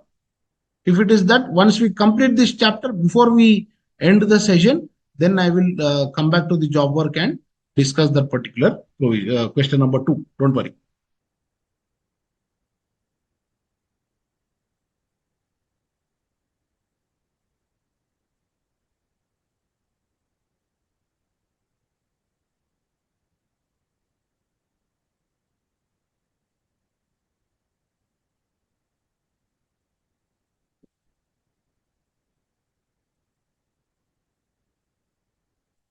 Some problem with my mouse. Give me 1 minute. Always at this time, the mouse will behave a bit wayward. I think, yeah. Then, by lawful exercise of powers also, wherever the information is disclosure is occasioned by lawful exercise of power. That means I am disclosing the information as a part of my duty, as a part of my authority. I am disclosing the information by law. I can do this. Then also you can disclose the information. Inquiry into charge of misconduct by the professional. That means if any professional is doing any misconduct, and because of that the taxpayer is penalty. So apart from the taxpayer, even the professional has been investigated into. In that particular situation also, this particular empowered to take the disciplinary action against the respective members. In that case also the particulars can be provided. For data entry on automated system, manual information is there which has to be entered into an automated system. For that, whoever is the person who is entering it into the automated system, to that he can give the information. For any other law, any particulars to the officer of the government as may be necessary for the purpose of any other law. Sometimes GST department will give the information to the income tax department. As per GST, the turnover will be more, but as per income tax, it is less. So therefore, the GST will report this to the income tax, and income tax will send a notice to the taxpayer asking why the difference between the turnover is there. In public interest, that means whenever it is desirable in public interest to furnish the information, he can publish such information also. 158.2 speaks about the restriction on courts. That is, it says that the court need not require, shall not require any GST officer to produce before it or give evidence in respect of whatever we have read now in 158.1. However, this restriction shall not apply in case of disclosures made in subsection 3. What is subsection 3? Which we will see now. So, this particular following details furnished by the registered person will be shared by the common portal with such systems as will be notified in the prescribed manner. Whatever particulars furnished in the application for registration, that is nothing but the KYC of documents, etc., that can be shared by the common portal. When I say common portal here, that is the GST portal with other systems as will be notified by the government in such prescribed manner. And also the particulars uploaded on the common portal for preparation of invoice details of can be served as notified by the government. It can be served as the case may be. Then, with regard to sharing the details of the outward supplies, etc., the consent has to be obtained by the supplier as well as the recipient in that particular situation. And no action can be taken against the government or the common portal with respect to any liability, and also no impact of paying any liability to pay the tax as per the relevant return. This section 158A overrides the following sections, these three, 133, 152 and 150A. It overrides these following particular sections. Fine. So therefore, this is basically giving of the information. Whatever the common portal is nothing but the GST portal. So whoever is taking care of the GST portal, them giving the information, he can give the information only to with certain consent of certain people. That is what we are going to check here.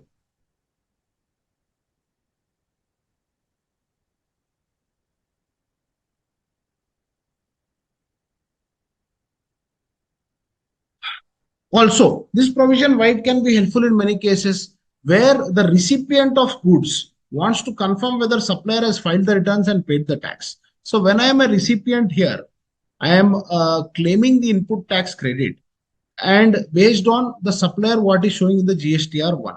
But whether the supplier has actually filed his GST or 3B and paid the tax, there is no mechanism with respect to that. You can only see the respective input tax credit in the GST or 2A or 2B and claim the credit. But whether he has actually paid the tax or not, there is no proper way in which you can verify. So it can be helpful in that you can call for such information. And also the supplier can also analyze the credit worthiness of the recipient before giving them the credit. And also the bankers can use the provision while making the assessment of loan application. So when loan applications are given, the bankers also can call this data and give the respective information. So with respect to publication of information, 159 speaks about publication of information with respect to persons in certain cases. What are the information which can be produced? The name of the person, other particulars, who can publish, the commissioner or any other officer. When can it be published? Where it is in public interest, if you feel that it is necessary to publish, you can publish it. Is there any additional information which can be published in that particular situation also? In case of firm, company, association of persons, whoever is the directors, managing director, secretary, etc., that can be there. And also limitation of publication of information. Again, with regard to no publication shall be made in relation to any penalty until the time of appeal. So therefore, with regard to penalty, you should not make any publishing of information until the same for presenting the appeal is expired or the appeal is made and disposed of. Now we come to 153 section, which says taking assistance from an expert. So what does this mean? Any particular expert who has a good knowledge in that respective subject, the officer can take his assistance for the purpose of discharging his functions. So not below the rank of assistant commissioner, if there is any officer, he can take the assistance of any expert at the stage of scrutiny, inquiry, investigation, and other proceeding. It may be noted that such decisions shall be taken having regard to the nature and complexity of the case. Okay, that is important here. And also an IT professional's assistance example here, wherever the officer is of the view that in case you go to the respective taxpayer, you see in his computer, you feel that the details what you are seeing in his computer is not correct. So you can ask that respective proper IT professional to see whether what he is showing is correct or not. That is what is mentioned here. Okay. And what are the section 160 speaks about assessment proceedings not to be invalid on certain grounds. It says in many cases the assessment proceedings will not be invalid because of certain small things. What all are there? What are the proceedings which are covered? So the following proceedings like assessment, reassessment, adjudication, review, revision, appeal are covered here. So just because of small mistakes, they will say that the proceedings are invalid. So 160 says that with regard to certain grounds, just because it says you cannot show it as invalid. So what are the grounds? Mere reason of defect, mistake, omission. If such proceedings are in substance and effect as per the law, just because of small mistakes, defects, and omissions, it shall not be invalid. And when will the service of the order not be called into question? So service of the order will not be called into question if it is already acted upon by the person to whom it is issued. That means you cannot doubt that the respective notice, order, or communication has not gone to the taxpayer in case the taxpayer has already replied to the respective notice, or where such service has not been called in question or at the earlier proceedings continued or finalized pursuant to such notice. So where you have not called it in question before, mainly what does it say? You should not say that you are serving the notice, government is serving the notice on the taxpayer. You should not question the same. That is what is, you should not question the same if it has already been acted by the person to whom it is issued, or when you have not called it in question in earlier proceedings, it is continued or finalized pursuant to such communication or order. Now, what are the documents which are covered here? Decision, order, any notice or certificate. Who can rectify the errors apparent from the record? Any authority who has passed or issued the decision can rectify the error. All the errors which is apparent from the record can be rectified. So that is your 161, which speaks about rectification of mistakes or error which is apparent from the face of the record. Who can rectify the record? Suo motu, the authority can rectify the mistake or error, or the GST officer who brings to the notice. Affected person within 3 months he gets it to the information, it can be rectified. Again, time limit is 6 months. No rectification can be made after a period of 6 months. What types of precautions should be taken at the time of rectification? Principles of natural justice to be followed. Opportunity of being heard has to be given. Fine. So that was your provisions pertaining to rectification. This another small round off provision is there. Principle of rounding off, that is nearest decimal.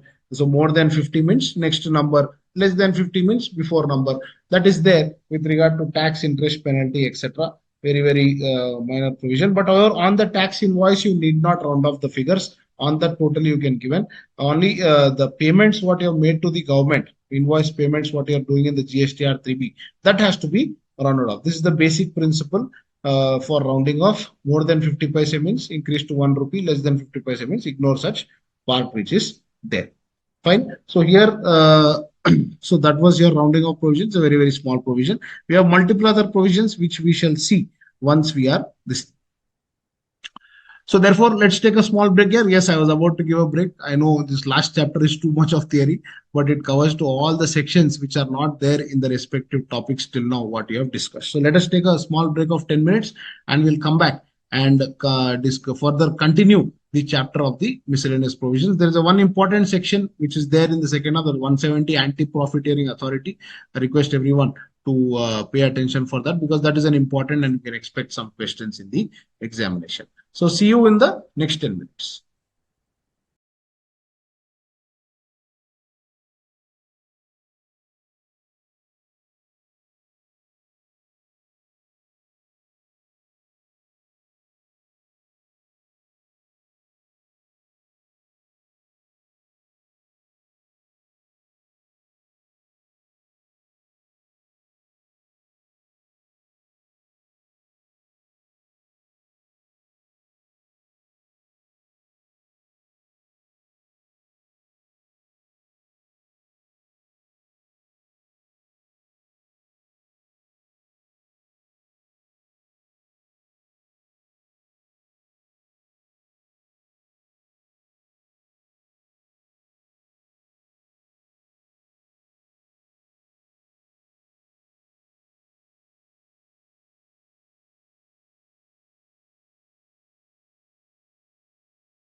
Next, we come to 164 and 165, the power of the government to make the rules and regulations. So, on the recommendations of the council, 164 section empowers the government to make the rules. So, following are the important points here. The government may make rules for all or any of the matters in the act which is required to be, or may be prescribed, or in respect of the provisions which are to be made by the rules. Rules again can also be given from a retrospective effect, but not from the date earlier than the date on which provisions of the act has come into force. That is, the act came into force from 1st July 2017. So any rules the government can constitute with a retrospective effect. That is, effect can be done for the previous years also, but it cannot be done before 1st July 2017, obviously because the act itself came on that particular date. Also, the rules may provide a penalty not exceeding 10,000 for committing breach of any rule. So, apart from the regular penalties, related provisions, and fines, etc., apart from this, any other penalty of not exceeding 10,000 can also be levied for committing breach of any rule. So, 165 empowers the board to make the regulations consistent with the act and also the rules made thereunder to carry on the provisions of the act. Therefore, while the rule making power lies with the government, the regulation making power has been delegated to the CBIC. Fine. So, whatever rules are to be made, that is there with the government, but the regulations, what are supposed to be made, these regulations has to have to be made by the Central Board of Indirect Taxes and Customs. 166 speaks about laying of rules, regulations, and notifications. Following legislation shall be laid before each House of Parliament when it is session for a total period of 30 days, which will be comprised in 1 or 2 successful sessions. All rules made by the government, all regulations made by the board, every notification issued by the government have to be laid before each House of Parliament, that is the Lok Sabha and the Rajya Sabha. If both houses are agreeing, then the notification, any notification can be made in the rule, regulation, or notification, or also rule or notification should not be made. Then, in that, if so, what will happen? Both the houses will discuss, and if it feels that any modification to be made in the rule, regulation, or notification, or the rule notification should not be made, then in that case, whatever modification it happens, that rule, regulation, notification should have effect only in the modified form or will be of no effect in as the case may be. However, any such modification shall not be without prejudice to the validity of anything previously done. 167 speaks about delegation of powers. The powers conferred on any authority can also be exercised if the commissioner directs by way of notification, as may be specified in the notification. So, therefore, many notifications have mentioned the power to delegate. The powers can be delegated to lower officers, officers of the state government, central government, and also officers of the central government. So, state government can delegate the powers to the officer of the central government. The central government can delegate the powers to the officer of the state government. Both is possible. 168 speaks about powers to issue instructions or directions. 168 empowers to issue orders, instructions, or directions to the officers for the purpose of uniformity in implementation. They will all strictly follow the orders, instructions, and directions. The binding nature of whatever orders, instructions, and circulations is of debate and scrutiny. So, therefore, main important point is if any circular is given by the CBIC that is binding on the officers but not on the assessee. That is the general understanding. But in case of the circular stays contrary to the law shall prevail over the circular. Sometimes circulars will be issued, but that circular will state something which is against the law or contrary, opposite to what the law states. In such case, the law will only preside over the circular. So, meaning of commissioner in this purpose is commissioner or joint secretary posted in the board, and such commissioner or joint secretary shall exercise with the approval of the board. Then, 168, the power to issue the orders or directions in this particular situation, this talks about wherever the proper officer or commission is there.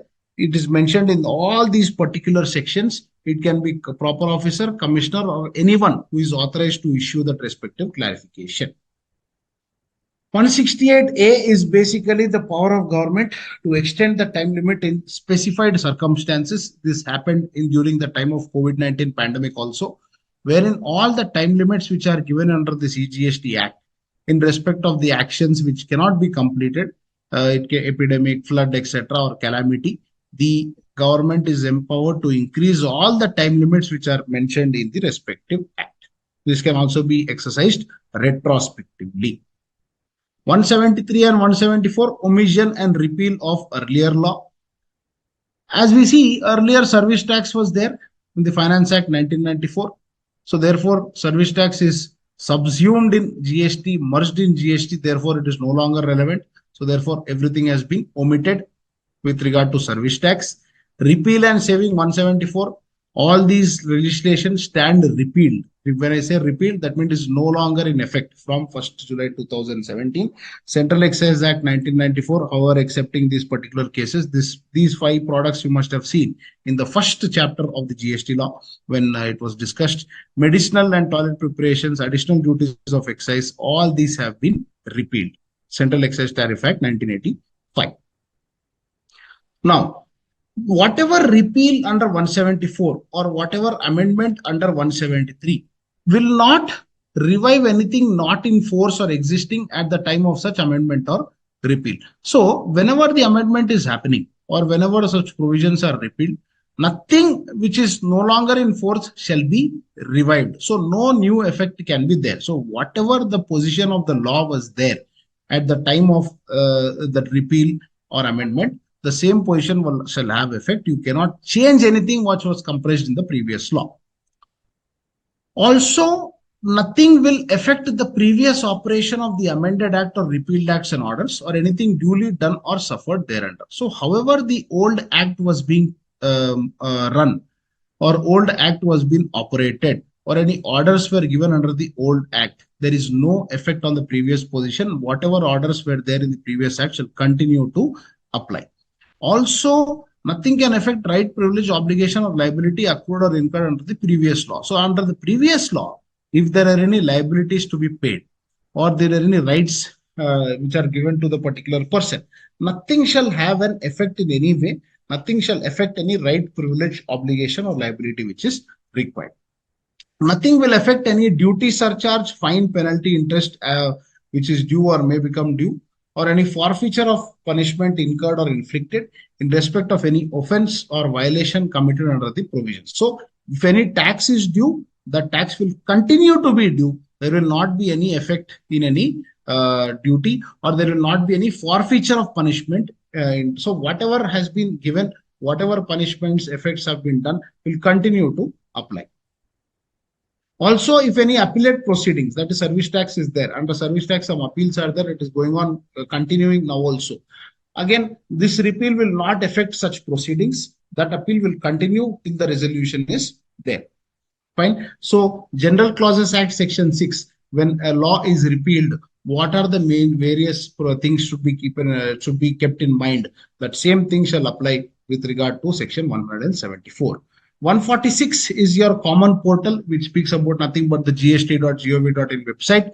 It enables the government to notify the GST common portal, which is as recommended by the GST Council. It will facilitate registration, payment of tax, furnishing of returns, computation and settlement of IGST. When IGST is levied, proportionate share should be given to the state government. That will be covered here. E-way bill, other functions and prescribed process. This is the website, and for e-way bill there is a separate website which is given. Also for e-invoices generation, separate portal. Invoice registration portal is the website given for the same. Special procedure for certain processes. 148 is for certain particular processes a special procedure is performed. In this particular situation, procedure shall be prescribed by way of a notification issued by the government on recommendations of the GST Council. Conditions and safeguards and classes of registered persons shall be applicable as may be notification also. What are the special procedures which will be prescribed for registration, filing of returns, payment of tax, administration? For all these cases, these special procedures will be prescribed. Okay, what are the notifications which are issued under this section, which talks about exemption from tax on advances? So, therefore, in this particular situation, were some special procedures like when earlier what was the situation in law for supply of goods, if you took advance also on the tax will be applicable. Now, no longer it is there. Also, with regard to services by construction against transfer of development rights, this also is a new procedure which has been undertaken. All small provisions relating to the GST law which you have to keep in mind.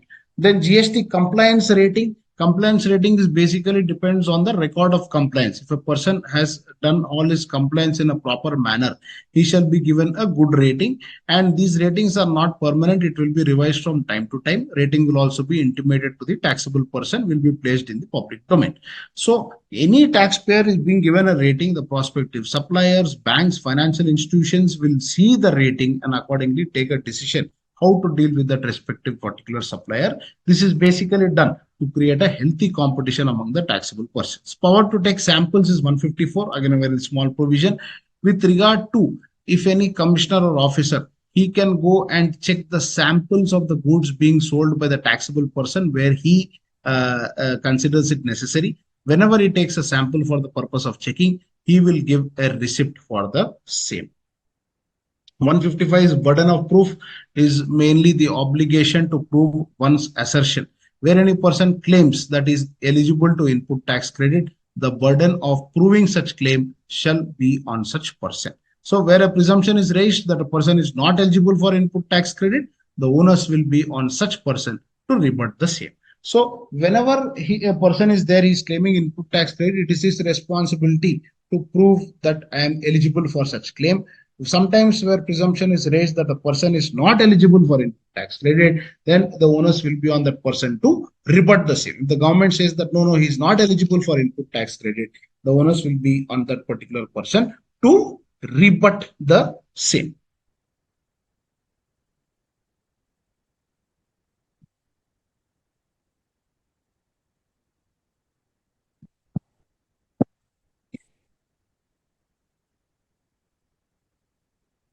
156 is basically persons deemed to be public servants. In this particular situation, all the persons discharging the functions as public servants within the meaning, they shall qualify as the public servants for the purpose of the Indian Penal Code wherever applicable. So all shall be considered as a public servants discharging the function in the meaning of 21 of the Indian Penal Code. 157, protection of action taken under this act. 157 grants immunity to the following persons against legal proceedings. So anything which they have done in good faith, you cannot accuse them for anything. So for whatever they have done in the course of the duties, 157 gives these particular persons immunity against legal proceedings. President of the appellate tribunal, state president of the appellate tribunal, members of the appellate tribunal, officer employees, any other person authorized. All this will give immunity from personal liability for decisions, acts, or omissions that are made within the scope of the official duties and not made in a wanton or reckless manner. Wanton or reckless manner. 162 speaks about the bar on jurisdiction of civil courts. Now, taxes, when you see, are a civil liability. The basic rule is that every dispute which is civil in nature can be tried by the civil court. However, the laws provide a specific machinery for assessments, appeals, recovery, etc. The jurisdiction of civil courts is barred. Therefore, no civil court shall have the jurisdiction to deal with or decide any question arising from or relating to anything. This bar does not apply to appeals to the High Court and Supreme Court. So therefore, very simple. Civil courts will not have any jurisdiction with regard to determining the tax liabilities because the tax laws give the separate provisions for assessment, appeals, recovery, etc. So since they are specifically mentioned, there is no question of giving any other particular civil court the powers for the same. So therefore, in this particular situation, it is barred. However, in cases what we saw in 117, 118, when we read the appellate provisions, the cases where you go to the Supreme Court, the cases where you go to the High Court, in such cases, you can definitely consider this particular point also, wherein they will have the authority to decide on the respective tax when it comes to question of law. 163 is levy of fee, is any document or order which you want to access, you can make an application to the department and they will give you that on payment of particular fee, something like a RTI Act in case of your GST information. Service of notice in certain circumstances, whichever notice, orders, summons, etc., or any other communication under the Act and the related rules are to be served on the assessee in accordance with the provisions of Section 169. What does 169 say? Notice, decision, order, summons, or any other communication can be served by any of the following methods. First one, giving or tendering directly. He can give or tender directly or by a messenger, including a courier to the assessee or taxable person or to manager or authorized representative. In this case, directly he can give it to that particular person or by registered post, speed post or courier. In this case also, he can give it by that post or courier also. He can make it available in the common portal, and the common portal has a particular section for notices and orders. There he can make this available. He can publish in the newspaper when in the locality he is not able to access anything. So then he can do this. Also, if all the above four things are not practical, he can go and stick the respective notice on his last place of business. On the notice board, he can do that. Deemed date of serving, all the decision orders shall be deemed to have been served on the date on which it is tendered or published, or a copy is affixed in the manner as may be provided in the subsection. The date on which it is tendered, it shall be deemed as if it is the date on which it will be served. Deemed date of receipt 169.3. If any decision, order, summons, etc., is sent by registered or the speed post, it shall be deemed to have been received by the addressee at the expiry of the period normally taken by such post in transit. So, usually, how much time it takes in the transit of the post? In that particular situation, it is deemed to have been received at the expiry of that time. If the post usually takes 7 days, that is, it will be deemed to have been expired after the period of 7 days, unless the contrary is proved.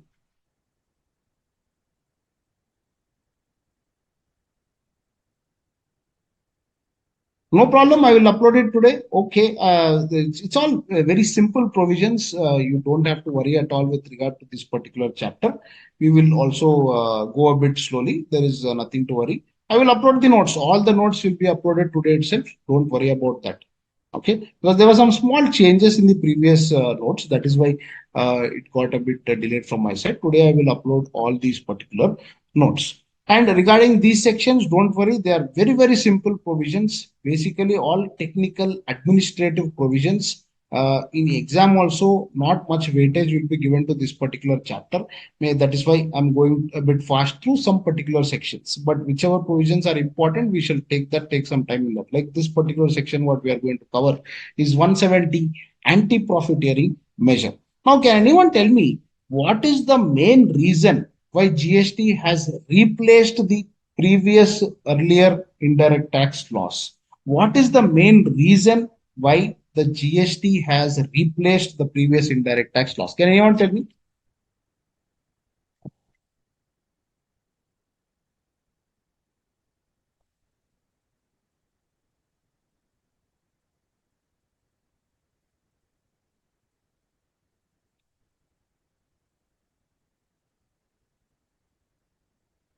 Why has GST replaced the previous indirect tax laws like central excise, service tax, etc.?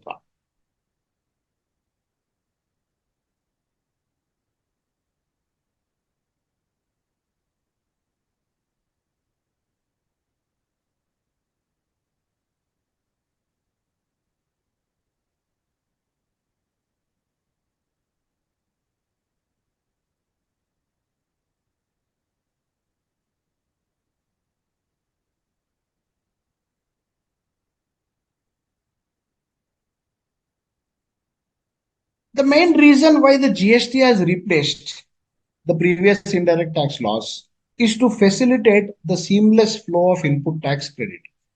The very first chapter of GST, all of you must have seen. that in that particular under the previous indirect tax laws, when you look at service tax, you will get the input tax credit only on the services which are used in the service tax. When you are looking at value added tax, you will get the input only with respect to the goods which are purchased for the purpose of sale.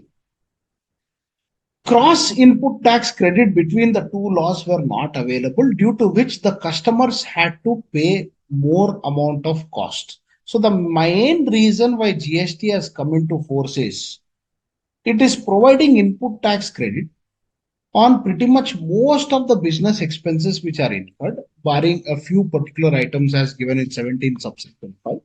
Most of the expenses are covered, and all of that, whatever input tax credit is available, whatever GST or paid on the expenses, can be claimed as the input tax credit.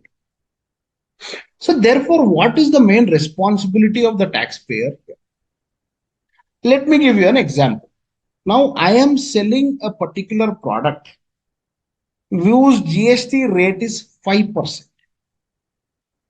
and I have multiple expenses. I'm purchasing the product, assuming purchase rate also is 5%. Apart from that, I'm incurring multiple expenses on which GST rate will be 18%, like rent, advertisement, and multiple other expenses. Now, when I'm fixing a price of a product and I am collecting 5% from the customer, I'm supposed to pay this 5% to the department. Okay. Now, assuming I'm selling a product of 1,000 rupees, I'm collecting 5%. 550 rupees is what I have to pay to the government. I purchased that product at 800 rupees. On that 5% I paid, which is 40 rupees. So 50 rupees minus 40 rupees, 10 rupees I have to pay to the department. This was the situation in value added tax VAT laws before GST came into the picture. Now, I also incur certain expenses like rent, advertisement, professional charges, on which I am paying GST. I also purchased furniture on which I paid GST and claimed the input tax credit. Now, because of that, this whatever 10 rupees I pay to the department may become zero because of excess input tax credit with me. It may become zero at the end of the day, or even excess amount of credit will come, which you can use for subsequent GST payments. Now, when that comes, you are benefited. Earlier, you are supposed to pay 10 rupees as per VAT law, but you are now not required to pay anything. Or you can postpone it to, you have excess input tax credit, which you will postpone it. In that situation, the government is expecting you to pass on the benefit of that input tax credit to the customer. How do you pass on? By lowering the prices. So here, that 10 rupees earlier I was supposed to pay, but now I need not pay anything. So therefore, from my sale price, that is your, how much was the sale price? 1,000 rupees. I will reduce that 10 rupees. I will make it 990 rupees. I'll make it 990 rupees. So therefore, if I reduce the price to that extent, that means I'm passing on the benefit to the respective customers. I hope you got the point. So the 170 is basically a section which is there to make sure that the benefit of input tax credit is passed on to the recipient. That is the fundamental objective of section 117. Ultimately, if you see indirect taxation, the entire load falls on the customers only. Whatever taxes have been added, ultimately, when you look at any particular product, and when the customer buys the product, he pays the GST and he uses it for himself. That means he takes the brunt of the entire burden. So therefore, in GST regime, since there is an increased flow of input tax credit, definitely the prices over a period of time have to be reduced to pass on the benefit to the customer. But certain taxpayers may not pass that. They may say, okay, I will not pass on the benefit to the customers. I will not change my price, though I am benefiting. That is not correct. So therefore, there is definitely a big concern that many taxpayers will not pass on the benefit of the input tax credit to the customers. 171 section makes it mandatory that any reduction in rate of tax on supply of goods, benefit shall be passed on to the respective recipient, that is the customer, by commensurate reduction in prices. For this, to monitor and to ensure that this is happening, under 171 subsection 2, anti-profiteering authority will be notified. In this case, this anti-profiteering authority shall be constituted by the central government to examine whether the input tax credit availed by the registered person or the reduction in tax rate have actually resulted in a commensurate reduction in the price of goods or services supplied by him. So therefore, they will examine the respective input tax credit because they have access to the GST portal. They will examine the input tax credit what the person is taking. They will examine the prices at which he will celebrate, prices at which he is selling, and accordingly he will take a move wherein he will do. Fine. So therefore, in this particular situation, if you see, this anti-profiting authority will make sure that this particular tax rates, whatever has been reduced, should make sure that there is a commensurate reduction in the price of the goods or services. So finally, earlier when the act came or a few years back, no authority was given, but now the authority has been given to the Competition Commission of India.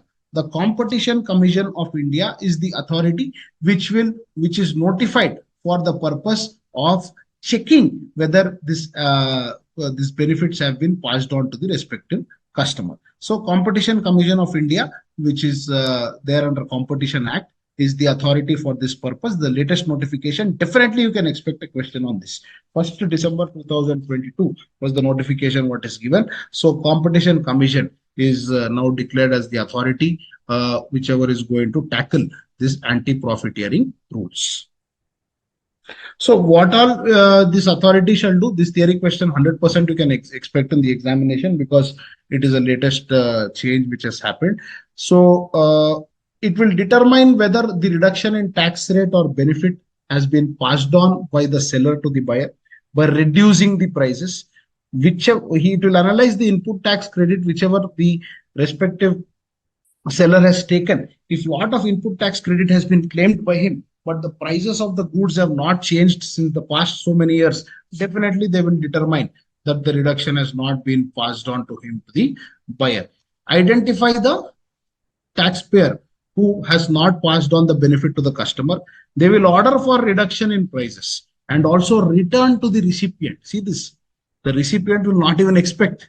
The recipient will not even expect any return. See, when I or you or me go and purchase any particular product, or see, since we are from the CA background, we will think about input tax credit and all of that. But if any other person goes and purchases a product, he will pay something. He will not think about how much GST he's paying. Obviously, the bill will be there. He will think, I'm paying the GST, and this person is paying the GST to the government. That seller also cannot do anything because it is not in his hands.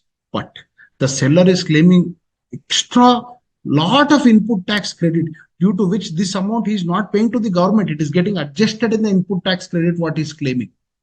This is why it is the responsibility of the seller to reduce the prices. All this the regular layman buyer will not think. This Competition Commission of India will order the reduction in prices. It will also return to the recipient an amount equivalent to the amount not passed on. Whatever benefit has not been passed on, whatever prices has not been reduced, he will return to the recipient along with interest at the rate of 18% from the date of collection till the date of return, as the case may be. Sometimes that person will never know, because I buy one product, after that I throw away the bill somewhere. That will also forget it to whom he has sold. No one comes and claims it. Then that amount will get deposited in the consumer welfare fund. The commission can also impose the penalty. It can order for cancellation of registration. Also, every quarter, a performance report has to be submitted to the GST Council. Though this particular provision has been come late in the day, this section was always there in GST. But since 2017, everyone were eagerly waiting for when this anti-profiteering authority will be constituted. In my opinion, it should have been done well in advance. Maybe because of COVID-19 pandemic, they postponed it, but now finally it is done. Performance report should be given. Proper analysis of all the taxpayers should be done. and make sure that reduced prices are given by way of passing of input tax credit. What is the process which is followed by the authority? First, there is a standing committee. For in that case, so what happens is any application from the interested parties, standing committee first will state level screening committee will be there. They will examine the application. Once the state level screening committee is satisfied, benefit has not been passed on. Okay, within 2 months from the screening committee, within 2 months from the date of receipt application, will forward the application with its recommendations to the standing committee. So, the first application should come by interested parties. Who can be the interested party? Sometimes even a consumer can file the application. Sometimes the GST department can file an application. So, screening committee will check. Then, within 2 months from the date of written application, will forward to the standing committee on anti-profiteering. Then standing committee. So first it will come to screening committee. From screening committee, it will go to standing committee. Standing committee is satisfied. There is proper evidence that supplier has not passed on the benefit. It will refer the matter to DGAP, Director General of Anti-Profiteering, for a detailed investigation within 2 months, further extended up to 1 month. Then DGAP will do the investigation, collect the evidence, find out the undue profiteering, and before the initiation of investigation, issue the notice to the interested party. So what is the steps? First, screening committee will come, application will come to screening committee. Then after screening committee studies that, it will forward the same to the standing committee, and after the standing committee checks that, the standing committee will forward to the DGAP, Director General of Anti-Profiteering. DGAP will conduct the investigation, collect the respective evidence for the and before issue a notice to the interested parties. After that, evidence which is presented can be made available to the other interested parties. Also, DGAP will take the opinion of all the agencies, statutory authorities, etc. Authority will have the power to summon anyone to produce any document or thing. Then investigation will be completed within 6 months. Again, not exceeding 3 months time. It can be extended for reasons to be writing. Will furnish to the authority. DGAP will give the anti-profiteering authority a report of the findings. Then the authority will pass the order saying that where the authority determines that the registered person has not passed on the benefit, he will order the respective reduction in prices, return up to 18%. And second, third case, deposit of an amount equivalent to 50% of the amount determined under clause B.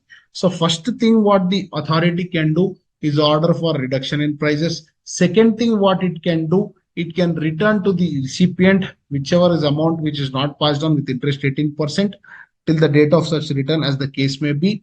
Then in where the eligible person does not claim the return or is not identifiable, deposit of amount equivalent to 50%.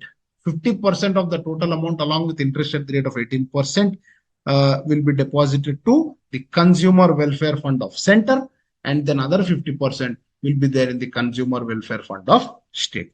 Fine. This is the conclusion. Order for passing of penalty, cancellation of registration. Cancellation of registration also is a major punishment given in case you don't pass on the respective benefit to the respective taxpayer, to the final customer.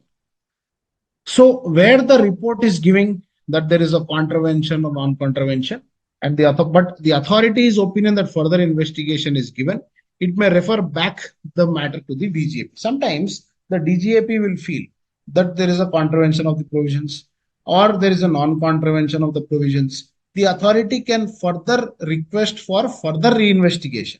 The DGAP report is not final and binding. The authority can again send back for the purpose of further investigation. That is definitely possible.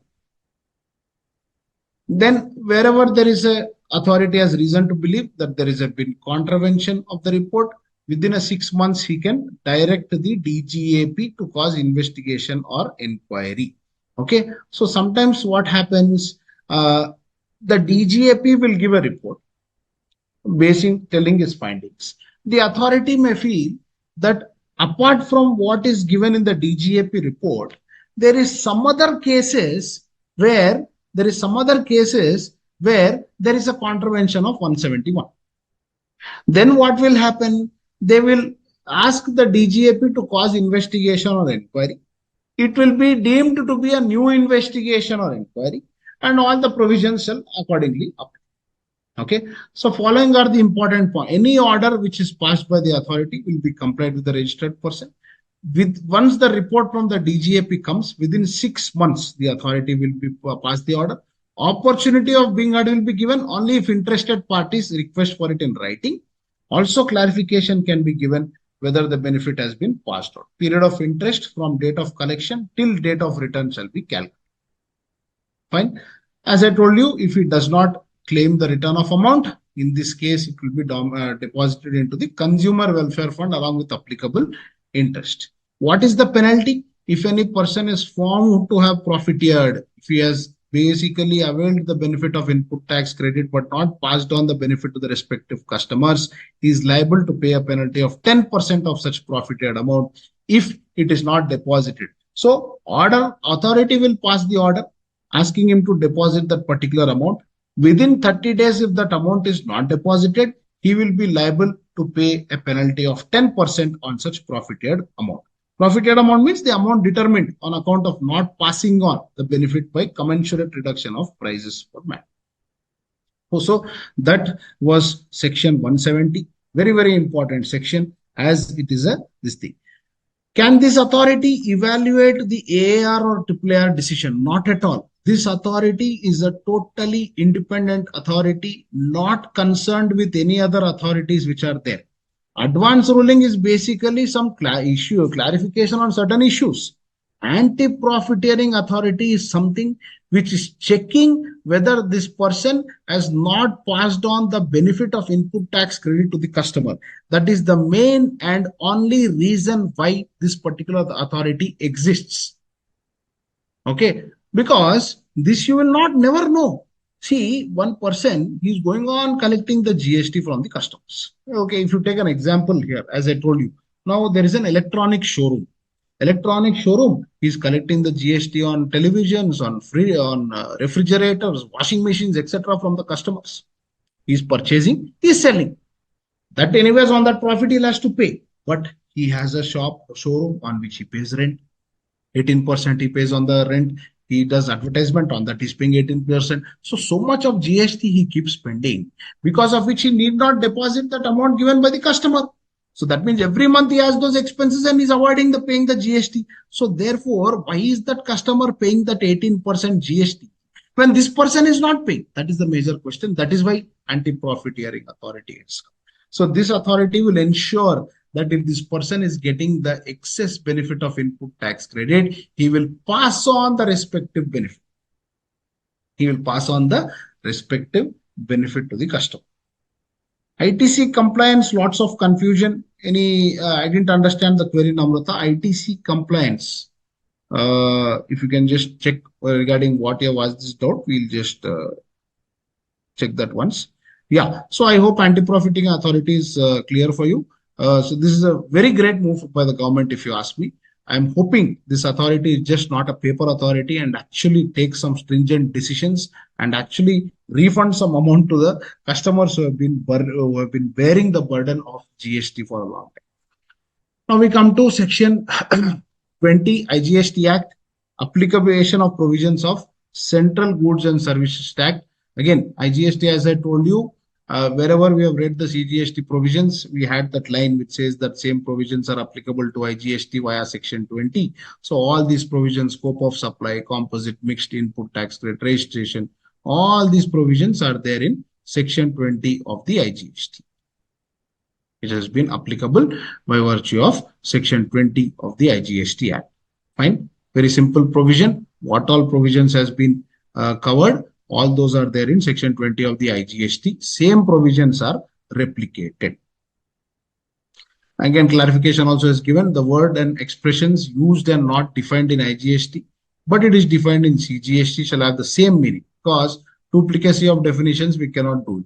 So therefore, whatever words are mentioned like taxable person, supply, etc., whatever definitions as per CGST Act, that only has to be taken for the purpose of understanding.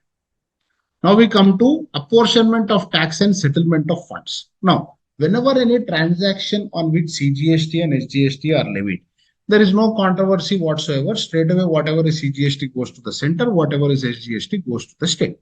However, This is not possible in integrated tax IGST. Therefore, it becomes necessary for us to apportion it into components that can be transferred into CGST and SGST amount of the state government's cost. Right?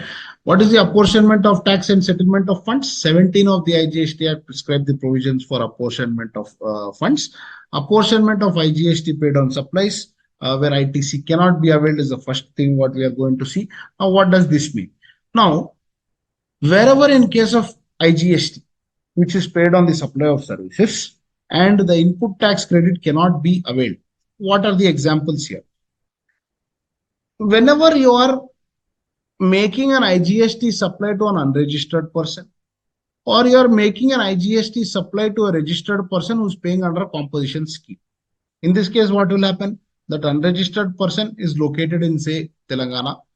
He is purchasing from a registered person located in Maharashtra.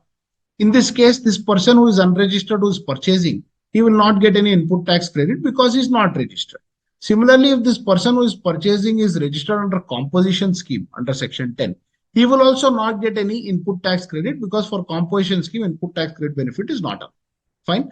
This is first point. Okay. Where ITC is not available, what will happen? How the IGST shall be apportioned. That is what we are seeing.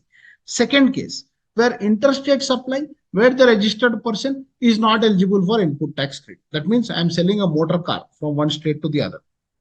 That other person, he cannot claim the input tax credit because motor car is blocked credit under 17 subsection 5. Then third one, if you are making interstate supply to a registered person, there is a time limit which is given before which you have to claim the input tax credit. He has not claimed after the due date of furnishing the annual return. That is the time limit which is given. He has not claimed till then. So therefore, that also becomes lapsed. Then fourth one, import by unregistered person or a registered person paying tax under composition scheme. So if an unregistered person is there, is importing, or registered person is there paying under composition scheme, is importing. He is not getting the credit of the IGST. He is paying the IGST though. Then import when registered person is not eligible for import. So on import also IGST is applicable, which is collected by the customs department. On this IGST also, it talks about all that particular IGSTs. Also import made in the financial year by registered person, where it does not avail the credit within the specified period, and tax continues to be there in the integrated tax amount after the expiry of the dates. So in that particular, how do you apportion the GST? Now, first of all, what is this GST apportion? Why are we discussing this? See, whenever on a transaction IGST is collected, IGST first goes and sits straight away with the central government. And then depending on how much credit has been claimed or how much has not been claimed, the respective IGST shall be apportioned to the respective states. Now, in this particular section, we have seen the various instances where the IGST has been paid but is not claimed as a credit, like an unregistered person importing, or a taxpayer under composition scheme is importing. He does not have any benefit or he is not able to claim the input tax. So in such cases, the IGST will be apportioned as under. First one, first you have to see the total IGST. On that, whatever amount comes as CGST, that is nothing but 50% of the total amount, will be apportioned to the central government. So therefore, whichever tax equivalent to CGST on similar intrastate supply. So IGST amount is there. You have to see the similar intrastate supply on which the CGST rate is there. Whatever amount is calculated, you will be apportioned to the central government. Balance amount, what happens, shall be apportioned to the state where such supply takes place and to a central government if such supply takes place in the union territory.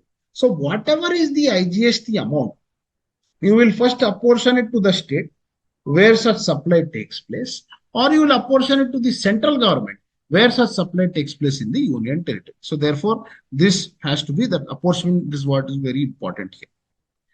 If place of such supply made by the taxable person cannot be determined separately, the balance amount shall be apportioned to each of the states or central government in proportion to the total supplies made by such taxable person to each of the states or union territories in the financial year. So if you are able to ascertain the place of supply, then you can accordingly apportion it to the respective states. But if you are not able to ascertain the place of supply, you will have to see how much supplies this tax, how much supply this respective tax has to be paid, how much tax has been paid during the entire year to that respective particular state. You have to see accordingly you will apportion. So these, on this basis you may not be asked questions in the examination. This is just for us to understand how the government does the apportionment. Very simple. IGST credit is there which has not been claimed. 50 whatever is the CGST component, central government will take. Whatever is the SGST component, it will pass on to the state. In case of union territory, again it will go to the central government only, because union territories are also controlled by the central government only. Now, if place of supply is not identifiable or not determined, the balance amount shall be apportioned to each of the states or government in proportion to the total supplies which is there. Proportionate to the amount of supplies what they have made, in that proportion you will divide the respective in IGST to the respective states. Now, whichever taxable person who is making that supply is not identifiable, then whatever amount is there will be apportioned to the states. Now, whoever is that supply is not identifiable, whatever balance amount is there, again, as per the proportion of which the tax has been collected, it shall be apportioned. Once the amount is apportioned, then it will be transferred to the CGST account or the UTGST account, and whatever amount is apportioned to the state government will be transferred to the respective SGST account. Second, 17(2)(a) is the situation where apportionment of IGST, where input has been taken. So in the previous case, what we saw, the IGST has been paid, but input has not been taken. Here, what is happening? Input tax credit is being taken by the recipient. In that particular situation, 50% to central government, 50% to state government on ad hoc basis, it will be taken into consideration. So therefore, in this situation, where the ITC is being taken, for the time being, 50% to central government it will go, 50% to state government it will go. Such amount will be adjusted against the amounts apportioned under 2 and 3. So IGST apportioned to state or central government, if subsequently found to be refundable, it will be reduced from the amount to be apportioned. So once you are already apportioned, after that this IGST has to be refunded to the respective person, it will be reduced by the amount to be apportioned. Fine. Then administrative setup speaks about the various officers under the GST law, which we have seen. So multiple officers like principal chief commissioners of central tax, chief commissioners of central tax, or DGI, director general of central tax. All these are the various officers which are there by virtue of section 3 of the CGST. These are the further officers. As per ranking, it has been given: principal chief commissioner, principal commissioner, commissioner additional. All these are as per the hierarchy which is given. And also for appeals separately it is given. So whichever officers were monitoring the central excise law before 2017, same officers will be appointed under the provisions of the CGST Act. SGST Act, all the respective officers who are under VAT, value added tax, they will continue under the SGST Act.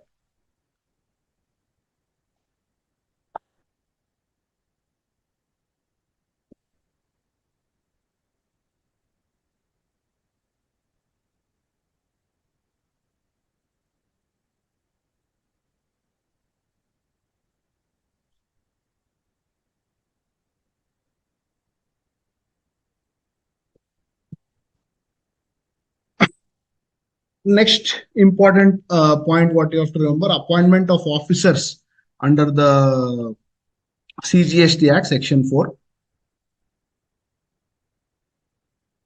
is basically the board, in addition to the officers as will be notified in 3, appoint such persons as it may think fit to be officers under the CGST. The board may also authorize any officer to appoint officers of central tax below the rank of the assistant commissioner. Power of the officers under CGST subject to such conditions. Again, the board may impose any of the powers, discharge the duties which are covered. And again, these are all administrative provisions. All the central excise office, central tax officers can exercise the powers as may be discharged by him. Commissioner may also subject to the conditions specified or delegate the powers to any other officer who is subordinate to him. Notwithstanding anything contained in the section, appellate authority, however, shall not exercise the powers and discharge the duties conferred or imposed on any officer of the central tax. Okay. Also, authorization of officers of state tax or union territory tax as proper officer in circumstances without prejudice to the provisions of the CGST. Whichever officers are appointed shall be the proper officers of the CGST. Fine.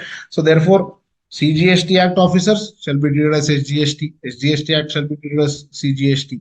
Whenever proper officers issues order under CGST, you will also issue the order under SGST.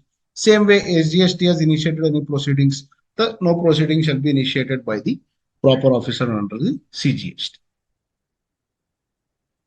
Also, proceedings for rectification, appeal, revision, etc., shall not lie before the officer under the CGST, SGST, and UTGST Act.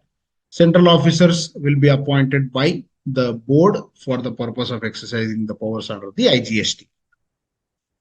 Also, in many situations, the officers who are appointed under the SGST Act will also be authorized to be the proper officers for the purpose of the IGST Act, subject to such exceptions and conditions. Now, there is a procedure which is to be followed with regard to corporate insolvency resolution process. Now, as per the Insolvency Bankruptcy Code, when any entity or company defaults a certain threshold amount, the corporate insolvency resolution process gets triggered, and the corporate debtor, that is nothing but the company, how to recover all that and all the assets will be in control of an interim resolution profession or resolution profession. They will continue to run the operations as the going concern and responsible for all the compliances till the insolvency proceedings is over and order is passed by the NCLT, that is the National Company Law Tribunal. So special procedure is given by the government for all the corporate debtors, management who are affairs, and there is a circular which is given for that. In this case, the corporate debtor who is undergoing the insolvency process is a distinct person. He has to take a new registration within 30 days. So whenever the IRP, that is Insolvency Resolution Professional, is appointed, within 30 days, he has to take a new registration. Okay. But in case there is no default of filing the GSTR1, in case there is no default of filing the GSTR1, separate registration is not required.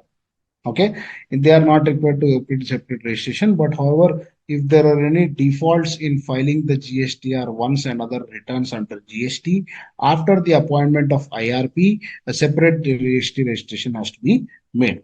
Only once the new registration is required. In case there is any change in the IRP, in that particular situation, it is just as if a change of authorized signatory, it will not be considered as a distinct person. Once the IRP takes a new registration, they'll be liable to furnish the returns, make payments, and comply with the provisions of the law. So therefore, this particular procedure is given with regard to whenever a company has gone bankrupt, it files an insolvency petition with the National Company Law Tribunal. The NCLT will make sure an insolvency resolution professional is appointed. So in that particular situation where the GST compliances have not been done, the responsibility is basically on the IRP to continue all the GST related activities. Then also this is manner of determination of commencement and termination of time. This though lot of matter is given, very simple. What this point says is whenever the number of days are mentioned in any GST law, when we say within a period of 30 days he has to file an appeal. So this 30 days calculation, how do you do?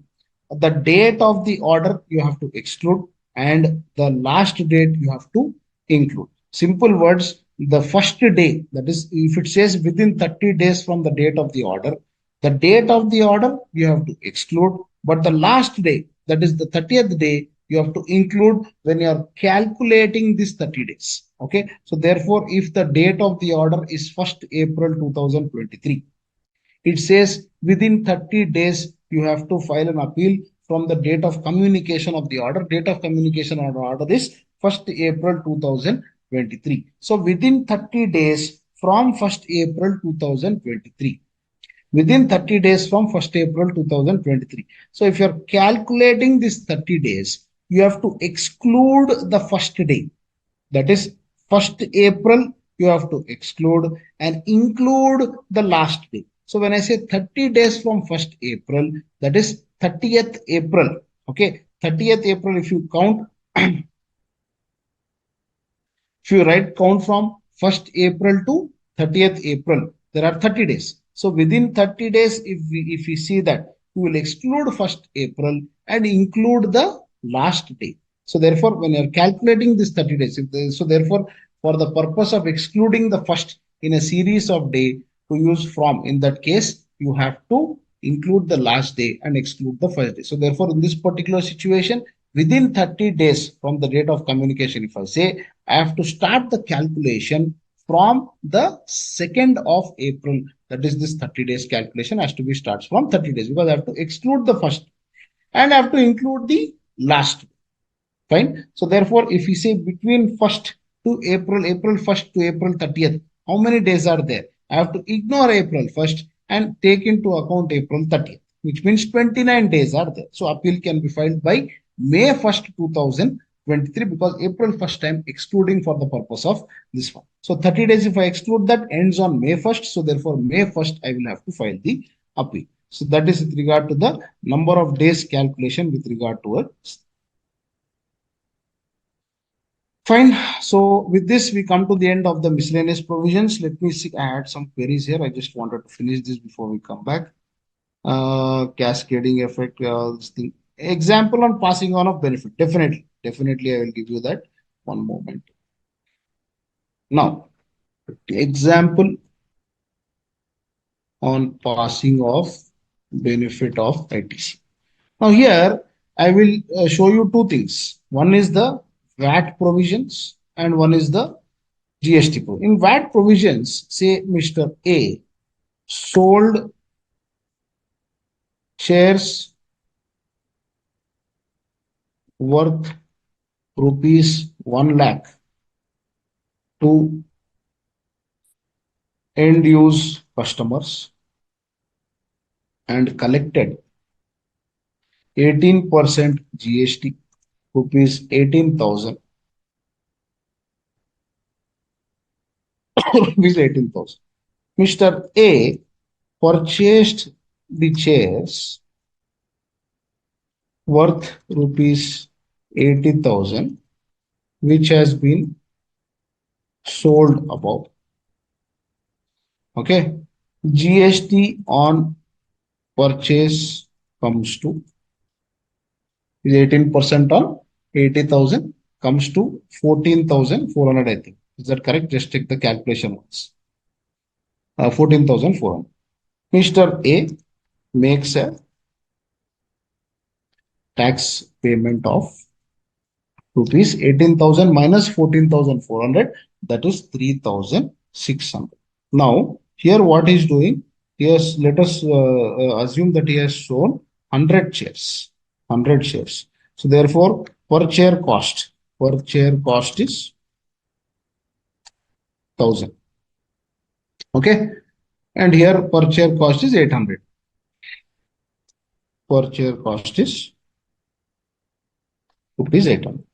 This is what is doing under the VAT provisions. Now, GST provisions. GST provisions, if you see here, in GST provisions, okay, same thing, let's see here. And collected VAT provisions. So this will be VAT, I'm sorry. This will be VAT. This will be VAT. This is before 1st July 2017. Okay. Here. Again, 1 lakh. This is GST provisions. 18,400. Now, Mr. A pays monthly rent for shop at rupees 10,000. GST paid is rupees 1,800. You have to pay rent. No, renting of immovable property has to pay the GST. GST paid is rupees 1,800. Okay. Mr. A engages an ad agency and pays rupees 20,000. GST paid on that is rupees 3,600. 3,600. So therefore, if this is happening in entire month, what is the net GST payable? Now he has to pay 18,000, out of which 14,400 credit is getting. So balance left out is 3,600. From the 3,600, 1,800 credit he will get. Again, 6,300 credit he will get. Okay, I hope you understood. So he has to pay 18,000. From 18,000, he is reducing 14,400. That is the GST on the purchase. He is left out with 3,600. And after this 3,600 is again credit of 1,800 will come. Credit of 1,800. Then excess credit of net GST payable will be zero. Excess credit of 1,800 is there.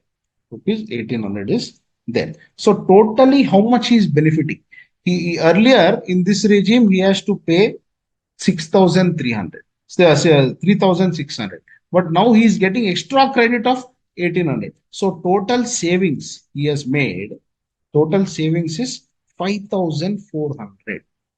5,400. So GST to be passed on to the customer will be rupees 54.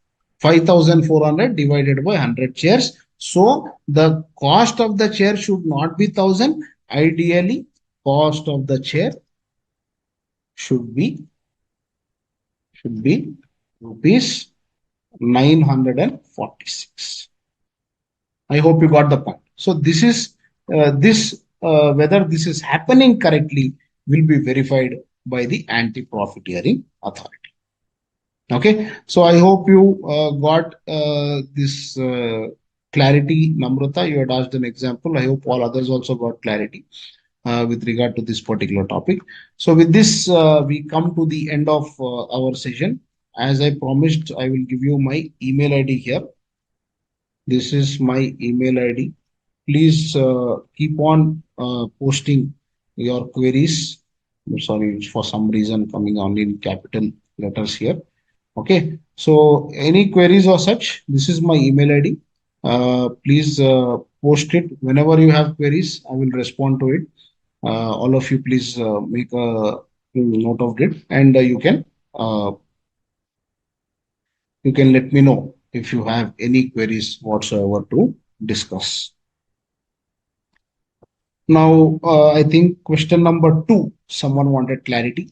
So we shall again go to the job work provisions which we discussed, and question number 2 is what we shall see. That is your Alok Limited, right? Alok Limited is what you had wanted to check box. I hope everyone have taken my email ID. Please keep posting whenever you have doubts with regard to any sort of clarification whatsoever. So now we come to this particular question. Yeah, so this is the second question what we covered.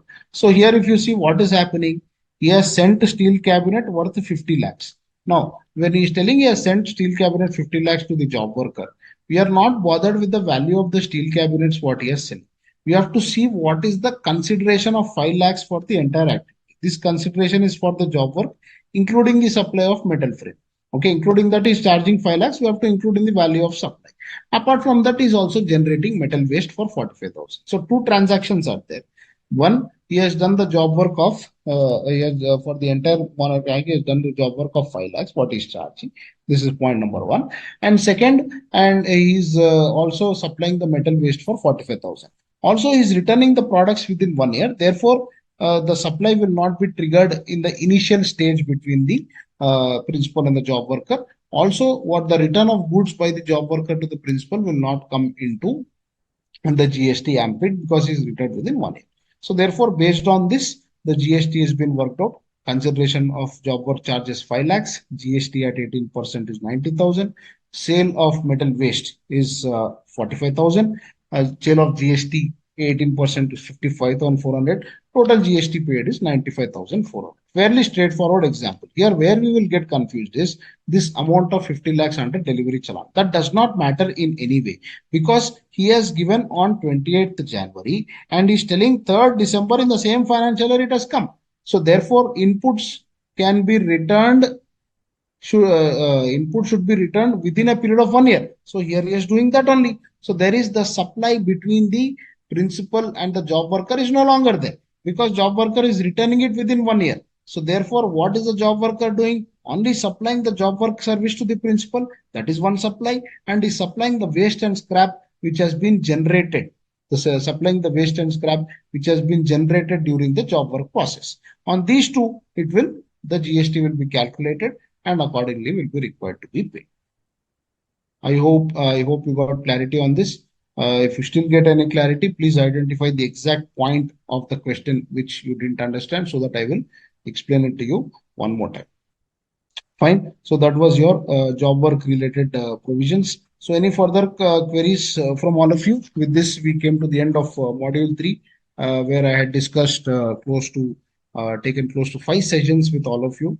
It was, yeah, 1 year. So if you see 28th January to 3rd December, 1 year ke andar he has given it back. So there is no problem whatsoever there. That is why there is no question of any GST between the principal job worker on that 50 lakhs. Okay. So with this, we come to the end of the 5 sessions what I've addressed. Usually in the previous sessions, I've always taken the initial 5 topics of GST, which is your concept of GST, charge of GST, input tax credit, time of supply, value of supply, place of supply, the videos of which are still there in the YouTube if you can scroll up and see. But this is the first time, in fact, I've been given the theory classes. So I hope it was not very boring. I tried to make it as interesting as possible. Some topics obviously became too dry. It was a lot of theory things. But again, if you see in all subjects, theory, practical, all are important. It is not like just because something is practical, it is not, the theory portions will not be asked. The theory questions also will be asked. You'll have to accordingly study and capture the essence of the provisions. You need not memorize anything or by heart anything. The essence of the provisions have to be captured. You should conceptually understand the provisions, then you'll be able to easily answer the question. So as I promised, I will right now I will upload all the pending documents, pending notes which are supposed to be uploaded. And also in the next coming 2 to 3 days, I will upload a set of multiple choice questions with regard to each particular topic for your revision. I hope all of you found the value in the classes what I had addressed. And thank you for the regular attendees, especially like Namrata, your Geeta, Mansha, Viraj, Sailesh. Good to see all of you on a regular basis. Satish Kumar, Mohammad Abdul Rahim.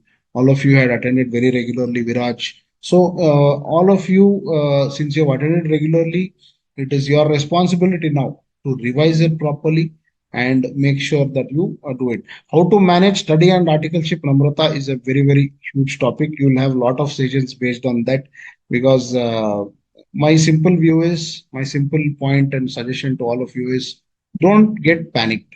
That is the only thing what I can tell. Because there is no, there is just because you get, I mean, there is a lot of the subjects to study. It does not mean that you get panicked because the moment you get panicked, whatever you will study in that limited time, that also you will not study. So be very cool, be very composed, study 6 to 8 hours a day. That is more than sufficient. 6 to 8 effective hours, I am telling. No one can humanly study for 14, 15 hours a day and all of that. So therefore, you will understand that it's not, see, the course as such focuses on conceptual understanding. Okay, that is what the course actually focuses on.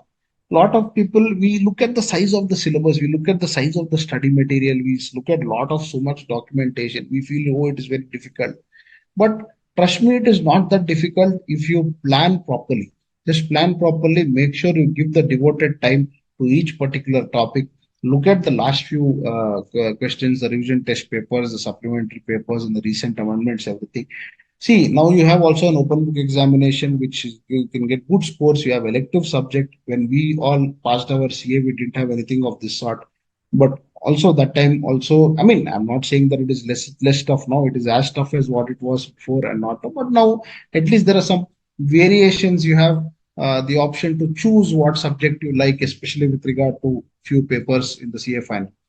And one more thing is, I think the new syllabus is being launched for the first or second time. So therefore, here also you have a lot of opportunities to score, because whenever a new syllabus comes, the new scheme comes, the initial few attempts, once the question papers keep coming, you get a better way of scoring the marks. So therefore, in that particular situation also, it will be important for you. So ultimately, please make sure that, see, when we were studying, at least we didn't have this social media.